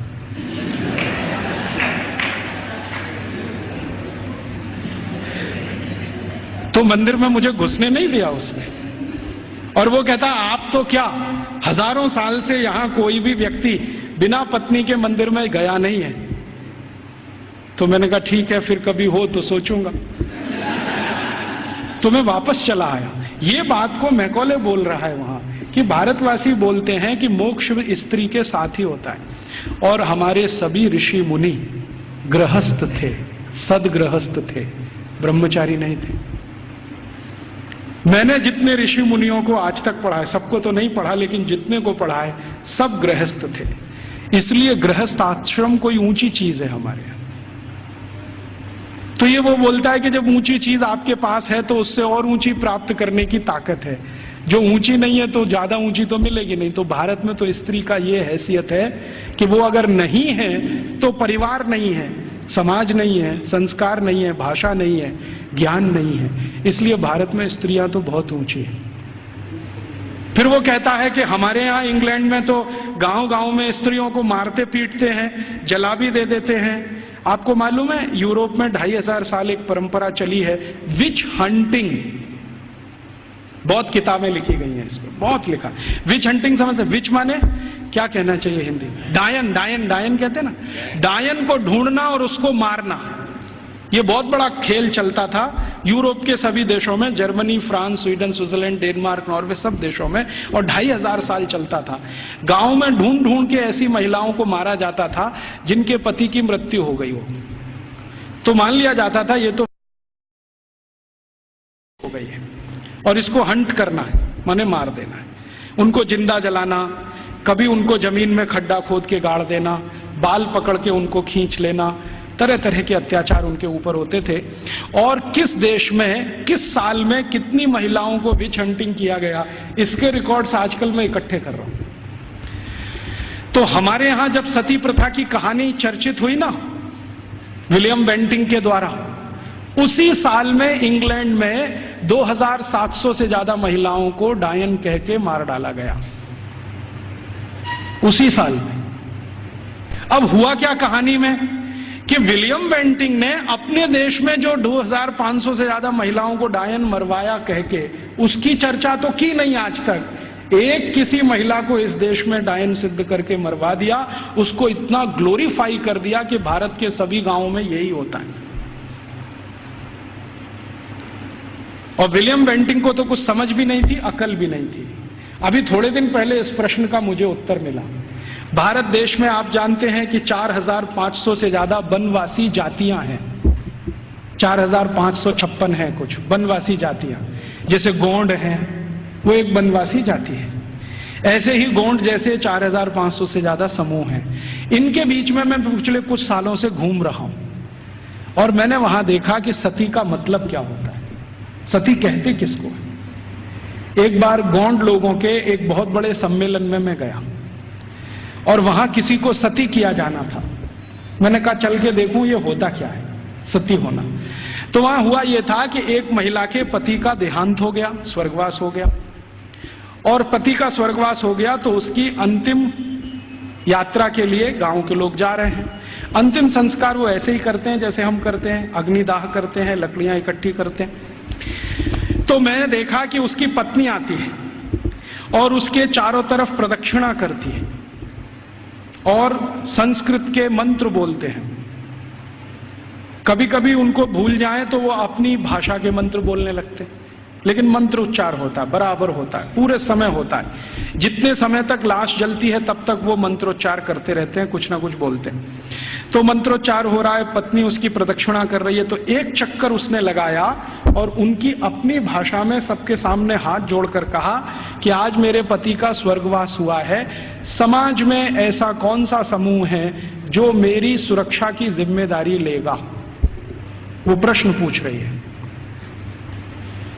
और बड़े सुंदर शब्दों में वो कह रही है कि भारत के शास्त्रों ने हमेशा स्त्री को सुरक्षित रहना ये आवश्यक, क्योंकि उसको जीवन बढ़ाना है, तो इसलिए उसको सुरक्षा की जरूरत है। प्राकृतिक सुरक्षा भी चाहिए, दूसरे तरह की भी सुरक्षा चाहिए।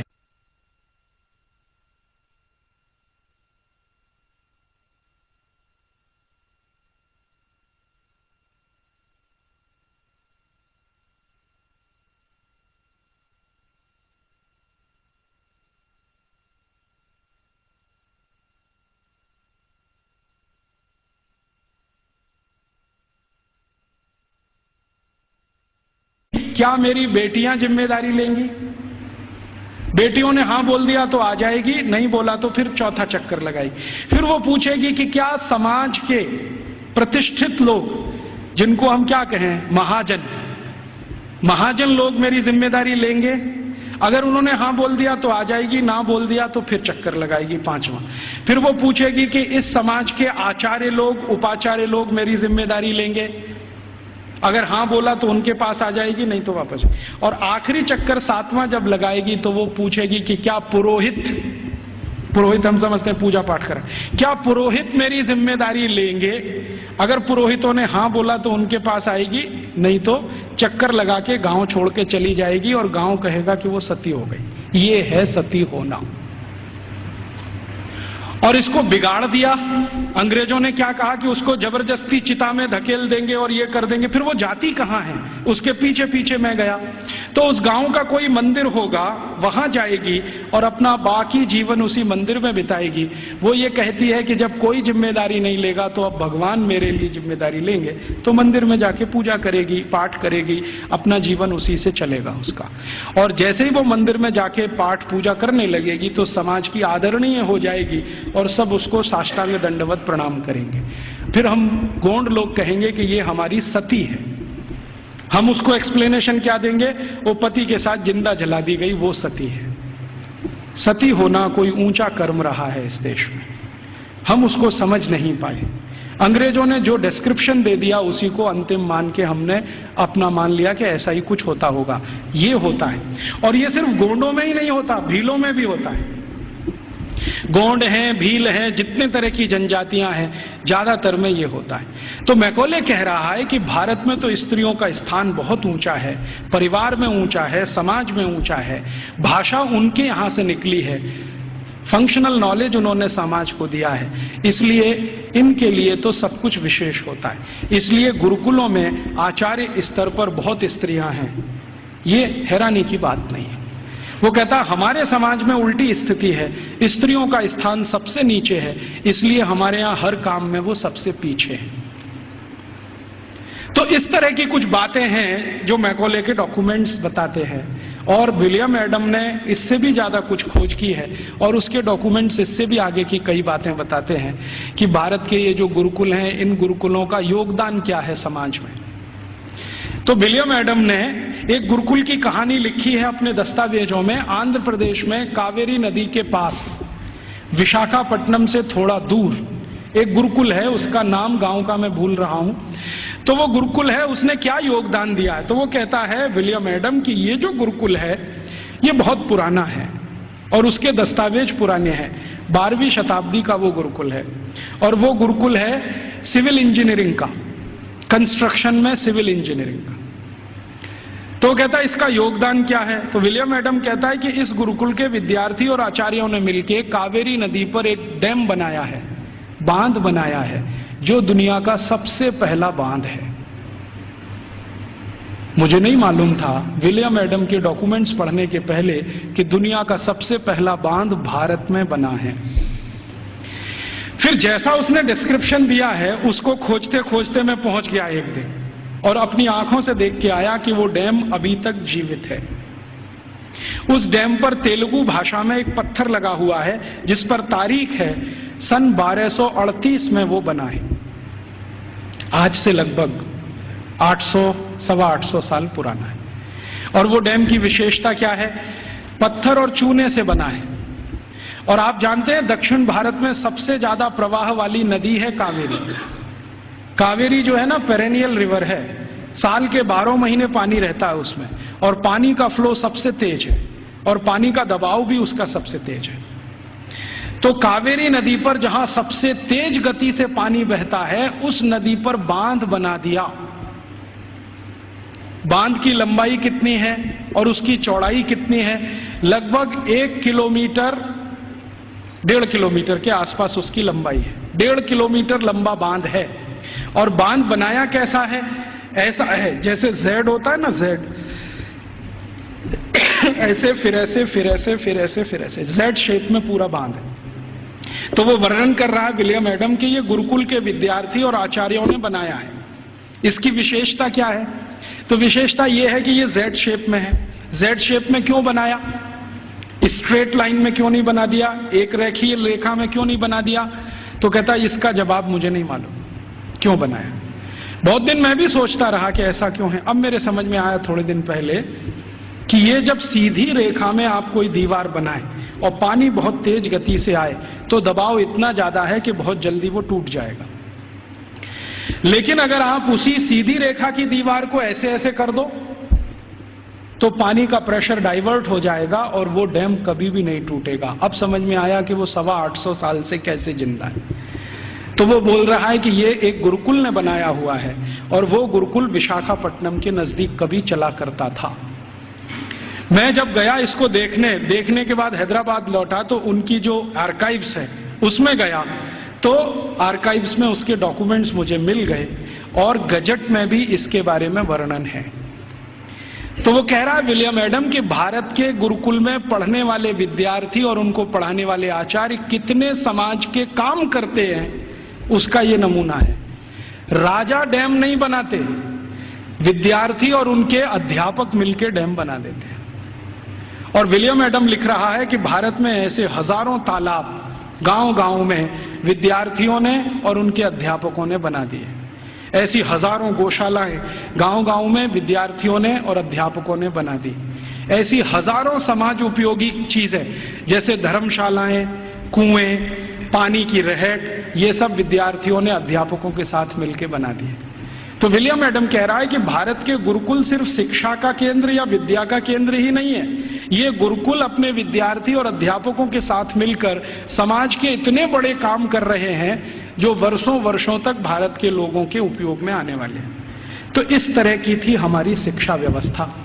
अब क्या हुआ, इस शिक्षा व्यवस्था को जब मैकॉले ने पूरे ठीक से डिस्क्राइब किया लंदन में, तो लंदन में ब्रिटिश पार्लियामेंट के सभी सांसदों ने कहा कि अगर ऐसी शिक्षा व्यवस्था भारत में है तो भारत तो बहुत समृद्धशाली है, पैसे वाला है, ये हमें समझ में आता है। कई गुरुकुलों का उसने वर्णन किया है जो कृषि विज्ञान सिखाते हैं, कृषि शास्त्र सिखाते हैं। तमिलनाडु के कई गुरुकुलों का जिक्र है जिसमें कृषि विज्ञान ऐसा सिखाया जाता है जहां 1 एकड़ में 56 क्विंटल चावल पैदा होता है, उसकी विद्या वो सीखते हैं वहां पर। आज भारत में जितने भी एग्रीकल्चरल यूनिवर्सिटीज है ना, वो 1 एकड़ में 30 क्विंटल से ज्यादा धान कभी पैदा करके दे नहीं पाए, लेकिन 1835 में विलियम एडम कह रहा है कि 1 एकड़ में 56 कुंटल धान पैदा करना तो सामान्य बात है। और ऐसी शिक्षा देने वाले, विद्या देने वाले सैकड़ों गुरुकुल भारत में। तो कुछ कृषि सिखाते हैं, कुछ मेटलर्जी सिखाते हैं, कुछ कंस्ट्रक्शन इंजीनियरिंग में सिखाते हैं, कुछ और कुछ सिखाते होंगे। ऐसे 18-20 विषयों के सारे ये गुरुकुल हैं। तो वो कह रहा है कि भारत सुखी है, समृद्धशाली है, वो इन गुरुकुलों के कारण। तो वो कह रहा है कि अब भारत को अगर गुलाम बनाना है तो इस शिक्षा व्यवस्था को जब तक हम तोड़ेंगे नहीं तब तक भारत गुलाम बनता नहीं। तो फिर उसको पूछ रहा है इंग्लैंड का राजा कि अब आपके पास क्या योजना है। तो कह रहा है कि मेरे पास एक योजना है कि हमारी जो सरकार भारत में चल रही है उसको आदेश दिया जाए कि भारत के ये जो गुरुकुल हैं, इंडिजिनस एजुकेशन सिस्टम वो कहते हैं इसको, भारत का स्थानीय शिक्षा तंत्र। तो कह रहे हैं जो इंडियन एजुकेशन सिस्टम है या इंडिजिनस एजुकेशन सिस्टम है, इसको कानून बनाकर हम गैर कानूनी घोषित कर देंगे, इल्लीगल, कि ये सब कुछ अवैधानिक है, गैर कानूनी। उसके लिए कानून बना देंगे लंदन में, यहां से वो चला जाएगा भारत में, उसको लागू करा देंगे। थोड़े दिन में ये सब गुरुकुल बंद हो जाएंगे, क्योंकि हमारे पास जब कानून आ जाएगा तो कानून के डंडे से हम इनको बंद करा देंगे कि ये इल्लीगल है, बंद करो। नहीं बंद करेंगे तो दंड देंगे उनको। थोड़े दिन में दंड देते देते अपने आप बंद हो जाएंगे। तब अंग्रेजों की संसद ने एक कानून बनाया जिसका नाम है इंडियन एजुकेशन एक्ट, और वो पारित हुआ, बाद में भारत की संसद में पारित हुआ और उसको लागू किया गया। तो उसमें तय ये किया गया कि जितने भी गुरुकुलों में संस्कृत माध्यम से विद्या सिखाई जाती है वो सब गैर कानूनी। फिर कहा गया कि जितने भी गुरुकुलों में स्थानीय भाषाओं की मदद से, जैसे तेलुगु, तमिल, कन्नड़, मलयालम, मराठी, गुजराती, इनके माध्यम से विद्या दी जाती है, वो भी गैर कानूनी। तो कानूनी क्या? कानूनी वो जहां अंग्रेजी के माध्यम से शिक्षा दी जाती है, वो कानूनी। तो मैकॉले ने क्या किया, ये कानून लागू करा के फिर भारत के गुरुकुलों पर डंडा चलाया, बुलडोजर चलवाए, एक एक करके उनका नाश किया। जहां गुरुकुल बंद नहीं हो पाए वहां के अध्यापकों को जेल में डाल दिया, विद्यार्थियों को जेल में डाल दिया। कई कई जगह तो अत्याचार इतने हुए कि अध्यापकों के हाथ काट दिए गए, सिर काट दिए गए। कई कई गुरुकुलों में आग लगा दी गई, उनके पुस्तकालय जला दिए। ये सब अंग्रेजों ने अत्याचार 100 साल तक किया, 1840 से 1940 तक। इधर वो अत्याचार करते गए, भारत के गुरुकुल खत्म होते गए। दूसरी तरफ उन्होंने कॉन्वेंट स्कूल शुरू किए जो यूरोप में आज भी चलते हैं और किसी उद्देश्य की पूर्ति के लिए चलाए जाते हैं। मैं आपको एक इंटरेस्टिंग बात और बता दूं कि जो अंग्रेजी दस्तावेजों का मैं अध्ययन कर रहा हूं उसमें से एक और दस्तावेज है, ये कॉन्वेंट क्या होता है। यूरोप में एक बहुत खराब परंपरा है जो अभी 1950 तक चलती रही। जैसे स्त्रियों को वोट देने का अधिकार नहीं, स्त्रियों में आत्मा नहीं, वो बैंक अकाउंट नहीं खोल सकते, ऐसी ही एक बहुत खराब परंपरा इंग्लैंड में, फ्रांस में, जर्मनी, सभी देशों में, कि बच्चों को घर में रखना नहीं, बच्चे पैदा हुए तो अनाथ आश्रम में देना, ये उनकी पुरानी परंपरा है। और कई लोगों ने तो क्या किया है कि बच्चों को पैदा होते ही घर के बाहर टोकरी में रख दिया कि अनाथ आश्रम का कोई आएगा उठा ले जाएगा, लेकिन कई बार कुत्ते उठा ले जाते हैं उसको, भेड़िए उठा ले जाते हैं। यूरोप का जो आधुनिक फिलोसोफर्स में एक माना जाता है ना, रूसो, उसके 5 बच्चे पैदा हुए, 4 को उसने ऐसे ही छोड़ दिया घर के बाहर टोकरी में रख के, 2 को कुत्ते खा गए, 2 को अनाथ आश्रम वाले ले गए। यूरोप में ये बहुत पुरानी परंपरा है बच्चों को लावारिस छोड़ना। क्यों छोड़ना? तो प्लेटो कहता है कि स्त्री और पुरुष के आनंद के क्षणों में बच्चे बाधा हैं, इसलिए मत रखो घर में। ये प्लेटो की शिक्षा है। वो कहता है कि अच्छे नहीं है बच्चे घर में रखना। और वो ये कहता है कि जीवन का चरम तो आनंद ही है, और वो भी शरीर का आनंद है।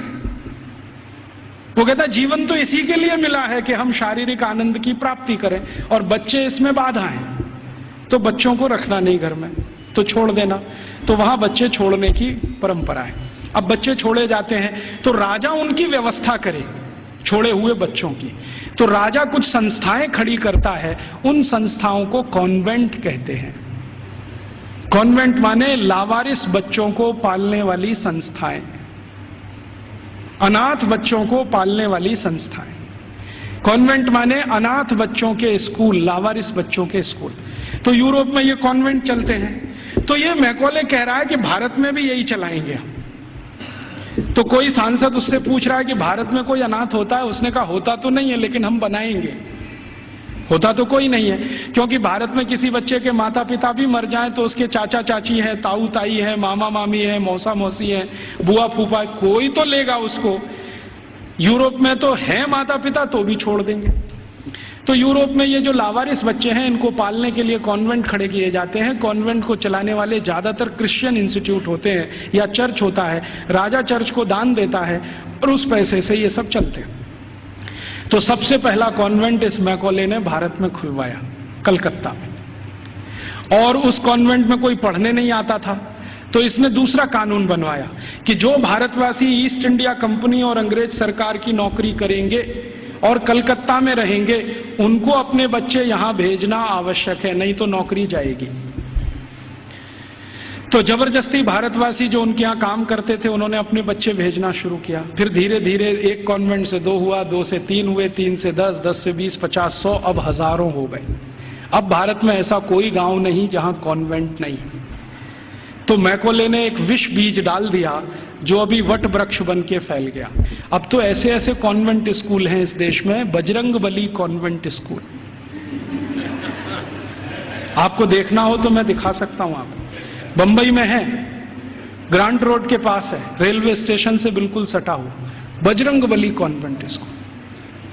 हाँ, और एक कॉन्वेंट स्कूल है संतोषी माता कॉन्वेंट स्कूल, एक है सरस्वती देवी कॉन्वेंट स्कूल, एक महावीर स्वामी कॉन्वेंट स्कूल खुला है अभी बेंगलोर में, जबरदस्त। अब इनको पूछो चलाने वालों को कि बजरंगबली का कॉन्वेंट से क्या रिश्ता है, या सरस्वती देवी कब कॉन्वेंट स्कूल में पढ़ने गई थी। मूर्खों के मूर्ख इस देश में पैदा हो गए, ना तो अंग्रेज हैं ना तो हिंदुस्तानी है, खिचड़ी बन के इस समाज में पड़े हुए हैं। ना उसमें से आप चावल निकाल सकते हैं, ना मूंग की दाल का दाना निकाल सकते। ये खिचड़ी लोगों ने देश का सत्यानाश कर दिया। ये सब मैकॉले की संतान है। मैकॉले तो छोड़ गया कुछ। जब अंग्रेज गए थे ना, तो रिकॉर्ड्स बताते हैं कि 350 कॉन्वेंट स्कूल थे 15 अगस्त 1947 तक। अब शायद वो 30-35 हजार हो गए हों, तो कोई आश्चर्य की बात नहीं। अब यूरोप में जो कॉन्वेंट स्कूल हैं, वैसी ही शिक्षण यहां हो रहा है। यूरोप में क्या होता है ना, मैंने आपसे कहा कॉन्वेंट माने लावारिस बच्चों के स्कूल। तो वहां जो बच्चे पढ़ने आते हैं, उनको सिखाया जाता है कि देखो ये जो अध्यापक है वो अध्यापक नहीं है, ये फादर है, ये मदर है, क्योंकि असली का पता नहीं।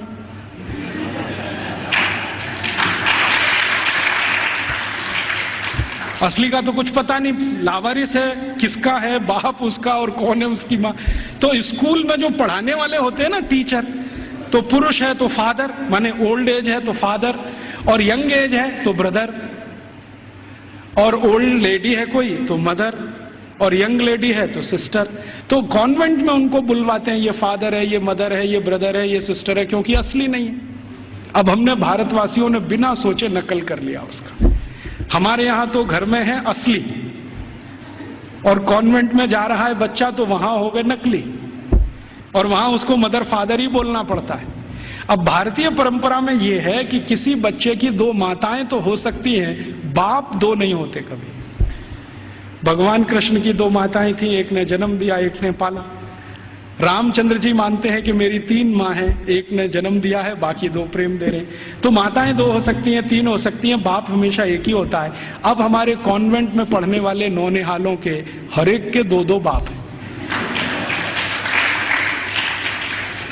एक तो घर में है असली और दूसरे हैं वहां नकली। और मैं आपको अंग्रेजी की एक शब्द की व्याख्या करता हूं। अंग्रेजी में एक शब्द होता है जो गाली के रूप में इस्तेमाल किया जाता है, बास्टर्ड। बास्टर्ड वही होता है जिसके 2 बाप होते हैं।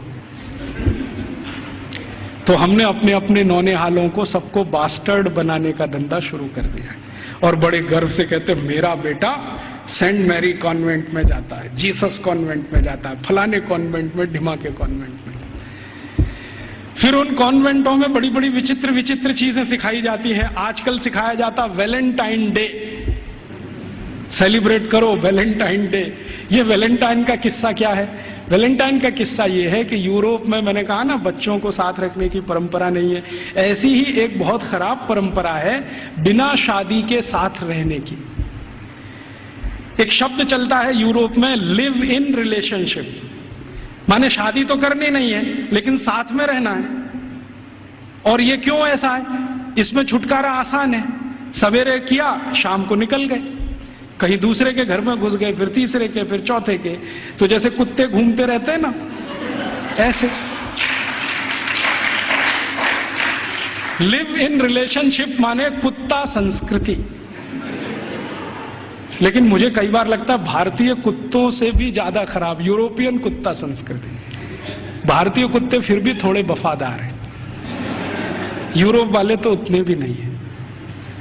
तो ये लिव इन रिलेशनशिप का चक्कर बहुत है। और आपको सुनकर आश्चर्य होगा कि पहले से और आज तक यूरोप की 70% प्रजा बिना शादी के रहती है, बिना शादी के रहते। आप अभी भी जाके देख लो, लंदन में, पेरिस में, कहीं भी।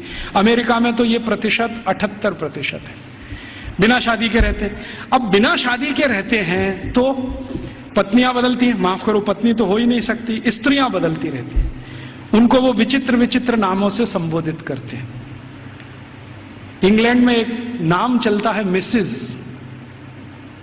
लॉयड, मिसिज टोपनो, मिसिज ये, मिसिज वो, माने ये उसकी रखेल है जिसके नाम से कहा। मिसिज माने पत्नी को छोड़कर कोई भी महिला जिसके साथ आप बिस्तर शेयर करते हैं वो सब मिसिज होती है।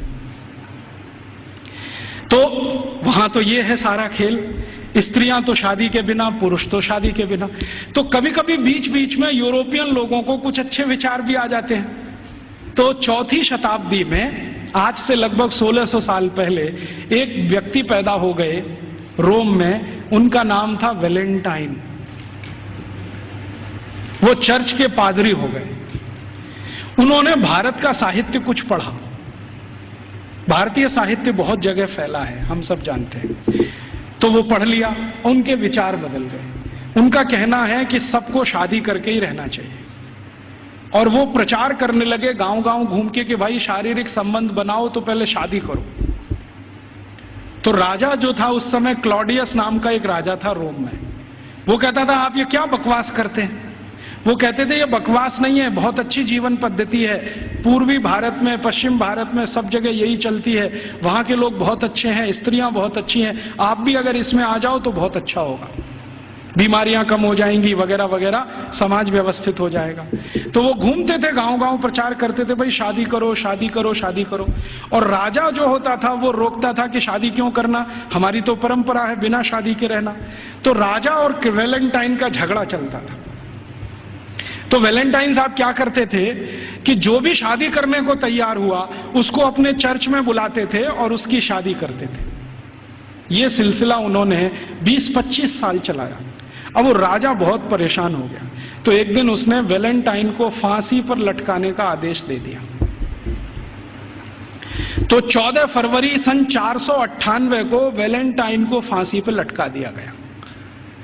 तो जिनकी उन्होंने शादियां कराई थी वो बहुत दुखी हो गए, तो उनकी याद में उन्होंने वैलेंटाइन डे मनाना शुरू कर दिया।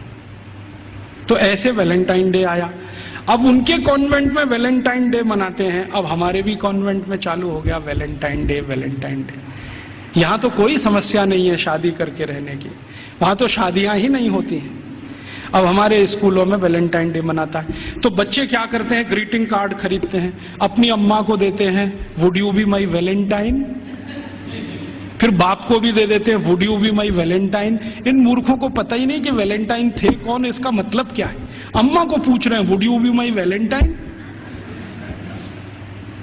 अभी थोड़े दिन पहले बंबई में मैं एक बुजुर्ग आदमी को मिला जिनकी 75 साल की उम्र है, उनके पास 18 ग्रीटिंग कार्ड आए वैलेंटाइन डे पर, और सब में एक ही बात would you be my Valentine. 75 साल के बुजुर्ग आदमी से लड़कियां पूछ रही would you be my Valentine.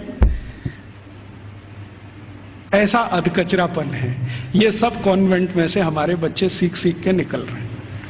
और इन कॉन्वेंट स्कूलों में क्या क्या सब सिखा दिया। वो कहता था ना मैकॉले ये कहता था कि ये जो कॉन्वेंट स्कूल हम चलाएंगे इनमें शिक्षा मिले ना मिले, संस्कार अंग्रेजियत के हम जरूर देंगे। तो क्या होगा, तो कह रहा है वो कि भारतवासी जितने साल इसमें से पढ़कर निकलेंगे ना, तो वो शरीर से दिखने में भारतीय होंगे, आत्मा से अंग्रेज हो जाएंगे, फिर यही हमारी मदद करेंगे और भारत को गुलाम बनाए रखने में व्यवस्था करेंगे। तो संस्कार देना है उनको तो अपना, तो वो दे रहे हैं। अब जो कॉन्वेंट में वैलेंटाइन डे सिखा दिया, फिर उन्होंने पता नहीं मदर्स डे सिखा दिया, फादर्स डे सिखा दिया। मदर्स डे पता है क्या होता है यूरोप में? यूरोप में एक और बहुत पुरानी परंपरा है, प्लेटो के समय से चली आ रही है, कि बच्चे जब पैदा हुए ना तो घर में तो रखने नहीं है, बाहर छोड़ देने हैं। तो उन बच्चों को मां का दूध नसीब नहीं है, तो चर्च में जो होती है ना सिस्टर्स होती है, वो अपना दूध उनको उपलब्ध कराती है। अब आप में से कई लोगों को यह प्रश्न होगा कि बायोलॉजिकली ये संभव कैसे है? वो नर्स तो मां बनी नहीं, तो उसको दूध कैसे आएगा? लेकिन अभी आधुनिक विज्ञान ने यह सिद्ध कर दिया है कि कोई बच्चा लगातार 2-3 दिन तक बिना विवाहित किसी महिला को लगातार स्तनपान करे तो चौथे 5वें दिन से दूध आना शुरू हो जाता है। तो उनके यहां नर्सिंग जो होती है वो सिस्टर्स के द्वारा होती है या नर्सिस के द्वारा होती है, मां नहीं करती है। लेकिन कभी कभी साल में कोई एक दिन मनाना हो तो वो मदर्स डे मनाते हैं, जिस दिन मां अपने बच्चे को दूध पिलाने के लिए वहां जाती है कॉन्वेंट, तो उनके यहां मदर्स डे होता है। ऐसे ही उनके यहां फादर्स डे होता है। फादर्स डे का चक्कर क्या है, यूरोप के बच्चे वैसे तो घर में रहते नहीं, जो गलती से किसी ने रख लिए तो उनको अपने बाप के साथ खाना खाने का अधिकार नहीं है। डाइनिंग टेबल पर अपने बाप के साथ वो नहीं बैठ सकते। बाप अपने डाइनिंग टेबल पे खाना खाएगा दोस्तों के साथ, जब वो चला जाएगा खाना खा के तो बाद में बच्चे डाइनिंग टेबल पे बैठते हैं। लेकिन साल में कोई एक दिन वो फिक्स करते हैं जब बच्चे बाप के साथ बैठे डाइनिंग टेबल पर, उस दिन वो फादर्स डे मनाते हैं। अब उनके मदर्स डे, उनके फादर्स डे, उनके ब्रदर्स डे, उनके सिस्टर्स डे या उनका वैलेंटाइन डे, उसके पीछे कुछ कहानियां हैं। हम बिना सोचे समझे अंधों की तरह से इस पे लग गए हैं। कई बार मैं देखता हूं अजमेर जैसे शहर में, जयपुर जैसे शहर में मदर्स डे पे रैली निकाली जा रही है, प्ले कार्ड लेके बच्चियां अपने अपने हाथ में जा रही हैं, स्कूल कॉलेज उनका छुड़वा दिया जाता है, और ये सब मूर्ख सरकारी अधिकारी किया करते हैं। फिर फादर्स डे पे निकालते हैं, फिर इस पे निकालते हैं, ये सब तमाशेबाजी। ये मैकॉले हमारे यहाँ छोड़ के गया, और वो बार बार कहता था कि हमें संस्कार देना है, शिक्षा दे पाए ना दे पाए वो महत्व का नहीं, अंग्रेजियत का संस्कार देना है। तो वो दे गया। अब वो हमारे खून में घुस गया, और इतना घुस गया है कि कुछ समझ में नहीं आता ये निकले कैसे। कई बार मैं किसी के घर में जाता हूं तो पिताजी का नाम है रामदयाल, माताजी का नाम गायत्री देवी, बेटे का नाम टिंकू। अब मैं पूछता हूं कि ये रामदयाल और गायत्री देवी का टिंकू कहां से आ गया? या रामदयाल और गायत्री देवी की बेटी का नाम डिम्पल, ट्विंकल, बबली, डबली। क्या है बबली का मतलब, क्या है डबली का मतलब? इस तरह के नाम हमने रखे हुए। घुस गई अंग्रेजियत हमारे घर। हम सब मातृभाषा में और रोज घर में बोलते हो Rajiv Dixit, she is my missus. तो मैं पूछता हूं really she is your missus? क्योंकि यूरोप में मिसेज का माने धर्म पत्नी को छोड़कर कोई भी महिला, और उनकी धर्म पत्नी कहती है ओ Rajiv Dixit, he is my mister. तो मैं पूछता हूं रियली? क्योंकि यूरोप में मिस्टर का माने पति को छोड़कर कोई भी पुरुष, और मिस तो बहुत ही खराब है। मिस है फ्रेंच शब्द है। मिस का माने एक ऐसी महिला जो जिंदगी भर वैश्यावृत्ति करे, शादी ना कर सके, वो मिस है। हम बड़े गर्व से लिखते हैं मिस फलाना, मिस ढिमाका, मिस ये, मिस, बिना सोचे समझे। और सबसे खतरनाक शब्द यूरोप में है अंकल। सबसे खतरनाक है, क्योंकि जिसके बारे में आपको कुछ बताना ही नहीं हो उसको अंकल बोल दो, जिसके बारे में नहीं बताना हो उसको आंटी बोल दो। हमारे यहां अंकल आंटी कैसे हो सकते हैं? या तो चाचा होंगे, या तो काका होंगे, या तो मामा होंगे, या तो मौसा होंगे, या तो ताऊ होंगे। सब कुछ हमारे यहां निश्चित है। अंकल तो बहुत ही अनिश्चित शब्द है, आंटी तो और भी। मैं कॉलेज छोड़ गया तो हमने अपने बच्चों से मम्मी बोल, डैडी बोल, ये बुलवाना शुरू कर दिया। मम्मी का मतलब है मरा हुआ, और डैडी मरे हुए जैसा। और बड़े शौक से बुलवाते मम्मी बोल, डैडी बोल। अब यूरोप में जो भूषा थी ना, वो हमारे कॉन्वेंट में घुस गई। यूरोप में क्या टाई लगाना है, सूट पहनना है, क्योंकि ठंड बहुत है। हमने यहाँ 50 डिग्री टेम्परेचर वाले अजमेर में भी टाई लगवा दिया सबको। इतनी भयंकर गर्मी है, अंदर से पसीना पसीना हो रहा है। और कभी कभी तो रोज मैं ये दृश्य देखता हूं, एक दूल्हे राजा जून की गर्मी में शादी करने जा रहे हैं, 3 पीस सूट और टाई लगा के घोड़े पे चढ़ के बैठे हुए हैं। उनको पूछो भाई तुमको सुपर इडियट बनने का यही दिन मिला है? कहता राजीव भाई एक दिन तो कर लेने दो, तो तुमको यही दिन मिला है अपनी शादी का? ऐसे हमारी भाषा बदल दिया, भूषा बदल गया, भोजन बदल गया। कॉन्वेंट स्कूलों से बच्चे सीख रहे हैं पिज्जा खाओ, बर्गर खाओ, हॉट डॉग खाओ, कोल्ड डॉग खाओ, चाउमीन खाओ, नूडल्स खाओ। तो उनका भोजन, उनकी भाषा, उनकी भूषा, उनका भजन, रॉक म्यूजिक, पॉप म्यूजिक, सब कुछ घुस गया। अब ये कर दिया, सब बंटा था। अब ना तो हम भारतीय रह पाए, ना अंग्रेज बन पाए। अगर कोई सभ्यता खिचड़ी बन जाए, उसका भविष्य बहुत खराब होता है। मुझे कई बार ऐसा लगता है कि या तो हम भारतवासी पूरी ताकत लगा के अपने को अंग्रेज बना लें, नहीं तो पूरी ईमानदारी से भारतीय हो जाएं। ये अधकचरे ना रहे पीछे, क्योंकि इस अधकचरेपन ने हमारी जनरेशन्स को, पीढ़ियों को खत्म कर दिया। तो इस अंग्रेजियत के शिक्षा तंत्र ने जो यूरोप से आया, क्या किया है आज हमारे देश में। एक दो और उदाहरण देता हूं। कॉन्वेंट स्कूलों में किताबें पढ़ाई जाती हैं जिनमें बिल्कुल स्पष्ट बच्चों को सुनाया जा रहा है, पढ़ाया जा रहा है कि भगत सिंह तो आतंकवादी, ऊधम सिंह तो आतंकवादी, चंद्रशेखर तो आतंकवादी, और महाराजा रणजीत सिंह तो लुटेरे। आप जानते हैं सिख समाज के बहुत प्रतिष्ठित धर्मगुरु महाराजा रणजीत सिंह, जिन्होंने न सिर्फ अंग्रेजों से लोहा लिया बल्कि मुसलमानों से भी इस देश को बचाया, उनको लुटेरा।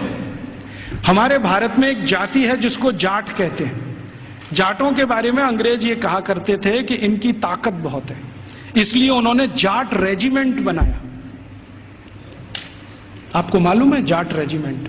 ऐसे ही जाटों के पैरेलल महाराष्ट्र में है मराठा, वो भी एक तरह से जाट ही हैं। तो मराठा रेजिमेंट बनाया, जाट रेजिमेंट बनाया, क्योंकि इनमें ताकत बहुत है। इनका जो डीएनए है ना, बहुत स्पेशल किस्म का है। लड़ना, लड़ाना, मारना, मरना, उनको इसमें मजा आता है। कभी भी अपनी जान की परवाह नहीं करेंगे, हाँ किसी के लिए भी जान दे देंगे, ऐसे लोग।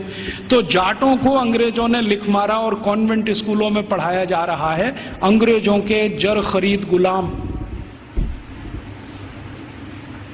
अब ये बच्चे बार बार पढ़ रहे हैं, रोज रोज पढ़ रहे हैं, रोज रोज पढ़ रहे हैं, रोज रोज पढ़ रहे हैं, तो थोड़े दिन में मान ही लेंगे कि हाँ, भगत सिंह तो आतंकवादी था, ऊधम सिंह भी आतंकवादी था। क्योंकि एक झूठ को आप बार बार कहो, बार बार कहो, बार बार कहो, तो 10-20 साल में सत्य तो हो ही जाएगा। एक कॉन्वेंट स्कूल की हिस्ट्री की किताब में मैं पढ़ के आया, और वो किताब मैंने संभाल के रखी हुई है। झांसी की रानी लक्ष्मीबाई ने भारत की आजादी के लिए कुछ नहीं किया, और उसका जीवन चरित्र लिखा गया है कि वो एक अंग्रेज अधिकारी जॉन लेक के प्रेम और मोहब्बत में ही फंसी रही जिंदगी भर। झांसी की रानी लक्ष्मीबाई के बारे में ऐसी सब चीजें पढ़ाई जा रही हैं। और धीरे धीरे हुआ क्या है, इन कॉन्वेंट स्कूलों के बनाए हुए सिलेबस को भारत सरकार ने सारे देश का सिलेबस बना दिया है, पूरे देश का। अब संसद में भले ही कितना हंगामा हो, लेकिन सरकार कहती है जी सत्य तो यही है, क्योंकि अंग्रेजों ने लिखा है। और हमारे प्रधानमंत्री भी कहते हैं सच्चे सत्यवादी तो अंग्रेज ही थे जो हमको ये सब सिखा के गए। ये स्थिति हमारे देश की है। तो ऐसी गंभीर स्थिति में हम सबको सोचना है, आज शिक्षक दिवस है, तो हम सब सोचें कि इस शिक्षा का क्या करें जो यूरोप से आई है और हमारे देश में जड़ जमा के बैठ गई है। मुझे बहुत कष्ट होता है आपको ये बताते हुए कि भारत में जो कॉन्वेंट स्कूल चल रहे हैं, आप जानते हैं इनके पास सबसे ज्यादा भूमि है भारत देश की। मैंने संसद में एक प्रश्न करवाया था, आप यहां बैठे हैं, मेरे एक दोस्त हैं अखिलेश कुमार करके गोरखपुर से, और नहीं सॉरी उसके पास के क्षेत्र से सांसद हैं। मैंने कहा जरा ये पूछ तो लो कि भारत में सरकार के बाद किसके पास सबसे ज्यादा जमीन है। तो उत्तर आया कि सरकार के बाद सबसे ज्यादा जमीन चर्च और उनके कॉन्वेंट स्कूलों के पास ही है। रेलवे से भी ज्यादा जमीन इनके पास है, और हजारों हेक्टेयर जमीन 1-1 रुपए के लीज पर दी गई है। हजारों हेक्टेयर, 1 रुपए का लीज, 2 रुपए का लीज, माने साल में वो 1 ही रुपया देते हैं। हजारों एकड़ जमीन भारत की इस्तेमाल कर रहे हैं और उनकी मिल्कियत है। 1820 से अंग्रेजों की सरकार ने ये जमीन देना शुरू किया, 2006 तक ये आबाद गति से चालू है। हमारी ही जमीन है, हमारा ही पानी है, हमारे ही संसाधन है। पहले मैं क्या सोचता था कि इन कॉन्वेंट स्कूलों में डोनेशन बहुत देती होगी सरकार, लेकिन संसद में एक जब सवाल करवाया तो पता चला कि सरकार का डोनेशन तो 10% ही है, बाकी समाज का डोनेशन। अकेले मैं मुंबई का आंकड़ा आपको दे रहा हूं, बंबई में जितने कॉन्वेंट स्कूल चलते हैं उसमें 92% हिंदू समाज के लड़के लड़कियां पढ़ते हैं, 92%। 2.5% क्रिश्चियन समाज के हैं और बकाया में मुसलमान हैं। ये है स्थिति। तो 92% विद्यार्थी हिंदू समाज के जो पढ़ते हैं बंबई में कॉन्वेंट स्कूलों में, वो सब विद्यार्थी के माँ बाप 1 साल की फीस के रूप में 18,000 करोड़ रुपए देते हैं। आप सोचते हैं ये रकम कितनी बड़ी है? राजस्थान सरकार के बजट का लगभग आधा बंबई, सिर्फ बंबई के कॉन्वेंट। फिर कलकत्ता के कॉन्वेंट, मद्रास के कॉन्वेंट, हैदराबाद के कॉन्वेंट, दिल्ली के, इन सबको मैंने जोड़ना शुरू किया। फिर बी क्लास सिटीज के कॉन्वेंट, जैसे अजमेर है, जयपुर है, ऐसे शहर। फिर सी क्लास। कुल कॉन्वेंट स्कूलों में साल का भारतीय समाज के द्वारा 1 लाख करोड़ रुपए से ज्यादा का डोनेशन और फीस दी जा रही है। हमसे पैसा ले रहे हैं और हमारे ही बच्चों का दिमाग घुमा रहे हैं, और ऐसे ऐसे दिमाग घुमाए जाते हैं। एक कॉन्वेंट स्कूल के खिलाफ मैंने मुकदमा दाखिल किया हुआ है गुजरात हाई कोर्ट में। मामला क्या था, छोटे छोटे बच्चे वहां पढ़ने को आते हैं, तो उन बच्चों को लेने के लिए बस जाती है, तो ड्राइवर को कहा जाता है कि जानबूझ के बस बंद कर देना। तो कभी भी वो ड्राइवर बस बंद कर देता है। फिर बच्चों को कहता, देखो बस खराब हो गई, तुम्हारे भगवान का नाम लो। तो बच्चे का नाम लेते हैं, हनुमान जी का, राम का, बस चालू नहीं होती। फिर वो कहता, देखो तुम्हारे भगवान तो कमजोर हैं, ये तो चालू नहीं हो रही, अब ईसा मसीह का नाम लो। जैसे ही बच्चे ईसा मसीह का नाम लेते हैं वो तुरंत स्टार्ट कर देता है। तो 3-3 साल के बच्चों के दिमाग में आ जाता, अरे ईसा मसीह तो बहुत ताकतवर है। फिर वो बच्चे आके अपने घर में मम्मी पापा को बोलते हैं, अरे देखो हमारी बस खराब हो गई थी, हमने ईसा मसीह का नाम लिया, वो चालू हो गई। ये मैंने एक घर में एक बच्चे के मुंह से सुना, उस दिन मेरी आत्मा हिल गई। मैंने कहा ये हो क्या रहा है?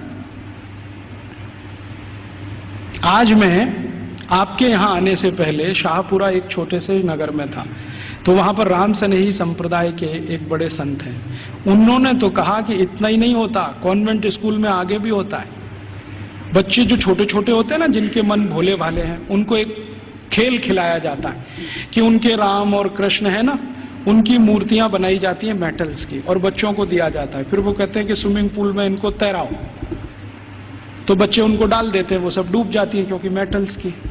तो कहते हैं देखो तुम्हारे भगवान डूब गए। फिर उन्हीं छोटे छोटे बच्चों को काष्ठ की मूर्तियां दी जाती है, लकड़ी की, ईसा मसीह की, कहते हैं तैराओ, तो वो तैरने लगती है।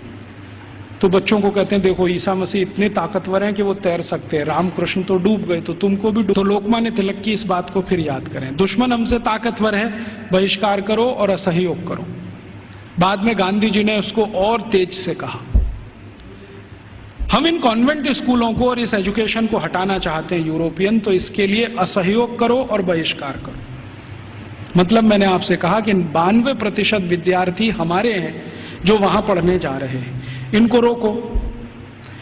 और हम इसको अपने घर से शुरू करें कि हम हमारे घर के किसी बच्चे को कॉन्वेंट में नहीं पढ़ाएंगे, क्योंकि हम उसको बास्टर्ड नहीं बनाएंगे। वो इंजीनियर बने न बने, डॉक्टर बने न बने, कम से कम बास्टर्ड तो ना बने। इतना अपमान तो न करें हम अपने पिता का। तो हम नहीं भेजेंगे हमारे बच्चों को, तो फिर कहां भेजेंगे? जो हमारे स्कूल चलते हैं उनमें भेजेंगे। फिर आप कहेंगे उनमें सुख सुविधाएं कम हैं, बढ़ जाएंगी। जब धन का प्रवाह कॉन्वेंट स्कूलों से भारतीय स्कूलों की तरफ होगा तो सुविधाएं भी बढ़ जाएंगी। आप सोचो 18,000 करोड़ रुपया बंबई के कुछ कॉन्वेंट स्कूल को हर साल मिलता है, इतना ही रुपया आर्य समाज के गुरुकुलों को मिल जाए, या सनातन समाज के लोगों को मिल जाए, या किसी और संस्थाओं को मिल जाए जो भारतीयता आधारित गुरुकुल चलाते हैं, तो वो सुख सुविधाओं वाले हो जाएंगे। वो तो धन के प्रवाह को बदलने की जरूरत है। अभी धन का प्रवाह कॉन्वेंट स्कूलों की तरफ है, तो सुख सुविधाएं वहां ज्यादा हैं। हमारे स्कूल पानी से प्यासे हैं, बैठने को जमीन पे टाटपट्टी नहीं है, स्कूल में पढ़ाने के लिए ब्लैक बोर्ड नहीं है, सामान्य जरूरतों की चीजें जैसे संडास घर होना चाहिए वो भी नहीं है। तो ये इसलिए कि धन की कमी है, धन का प्रवाह उस तरफ है, इसको मोड़ दो।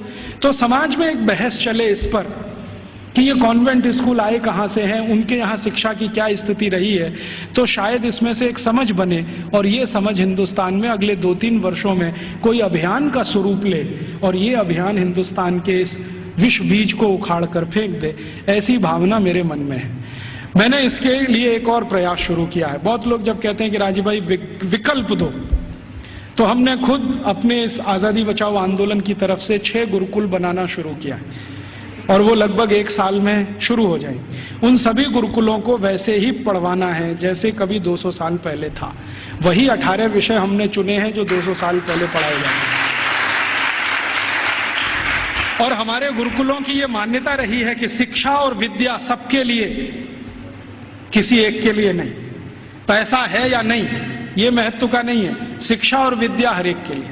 वो जाति का है, धर्म का है, इससे मतलब नहीं। हमारे गुरुकुलों में सभी तरह के विद्यार्थी।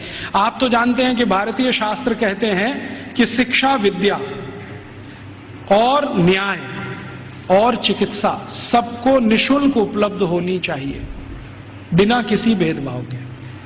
तो हमने सोचा है कि कम से कम शिक्षा और विद्या तो निःशुल्क उपलब्ध कराएं। तो हमारे गुरुकुलों में हम फीस नहीं लेंगे, ये संकल्प से हम शुरू कर रहे हैं। फिर ये चलेंगे कैसे? इनको चलाने के लिए विद्यार्थियों को हर दिन 2 घंटे श्रम दान करना पड़ेगा। या तो 2 घंटे वो चरखा चलाएं, या तो 2 घंटे खेत में काम करें, या तो 2 घंटे वो साबुन बनाएं, मंजन बनाएं, वॉशिंग पाउडर बनाएं। उनको हम बिकवाएंगे और उसके लिए मार्केटिंग नेटवर्क खड़ा कर रहे हैं पूरे देश में, स्वानंद बाजार के नाम से। इनमें ये वस्तुएं बिकेंगी, उससे आमदनी होगी और गुरुकुल उससे चलेंगे, फीस किसी को नहीं देनी पड़ेगी। और हमारा ये मानना है कि जो विद्यार्थी 14 साल पढ़कर निकल गया, कम से कम हर एक के पास 2.5 से 3 लाख रुपए होगा जो उसके अपने श्रम की कमाई होगी, उससे वो अपना कोई व्यवसाय शुरू कर सकेगा, 2,000 रुपए की नौकरी के लिए नहीं भागेगा। और इन सारे गुरुकुलों को हम ज्ञान आधारित बना रहे हैं, डिग्री आधारित नहीं, क्योंकि ज्ञान ऊंचा होता है, डिग्री ऊंची नहीं होती कभी भी। अंग्रेजों ने हमको उल्टा फंसा दिया, ज्ञान आधारित हिंदुस्तान को डिग्री में फंसा दिया। अब हम किसी की भी परीक्षा लेते हैं तो भाई तुम्हारे पास डिग्री क्या है? डिग्री कोई महत्व की नहीं होती। चरक ऋषि की क्या डिग्री थी, सुश्रुत ऋषि की क्या डिग्री थी, सांख्य दर्शन की जिन्होंने पूरे दुनिया को बता दिया उनकी क्या डिग्रियां थी, खगोल शास्त्र में इतने बड़े बड़े रिसर्च हो गए। आज दुनिया कहती है कि प्लूटो ग्रह नहीं है, हिंदुस्तानियों ने तो 14वीं शताब्दी में कह दिया था कि प्लूटो ग्रह नहीं, अब दुनिया मानती है कि प्लूटो ग्रह नहीं। सूर्य की दूरी पृथ्वी से कितनी है ये आज बोलते हैं, 9वीं शताब्दी में तो हिंदुस्तानियों को मालूम था कि सूर्य और पृथ्वी की दूरी कितनी है। तो ये जितनी महान बातें करने वाले लोग, इनके पास किसी के पास डिग्री नहीं थी, ज्ञान था।